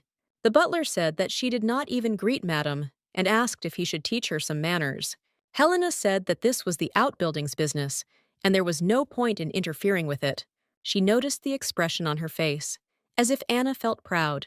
When the previous duke was alive, the outbuilding was a place of exile for servants. It was difficult to find people willing to work there, which cast a shadow on the Duke's reputation. As soon as Wilhelmina settled there, the life of the servants changed. Either the work has become easier, or Wilhelmina treats them well. The salary increase is not as big as in the main castle, but none of the servants in the outbuilding filed a petition for redistribution. Even Michael sees that his mother is held in high esteem. Helena was confused. Was Wilhelmina really respected more than her?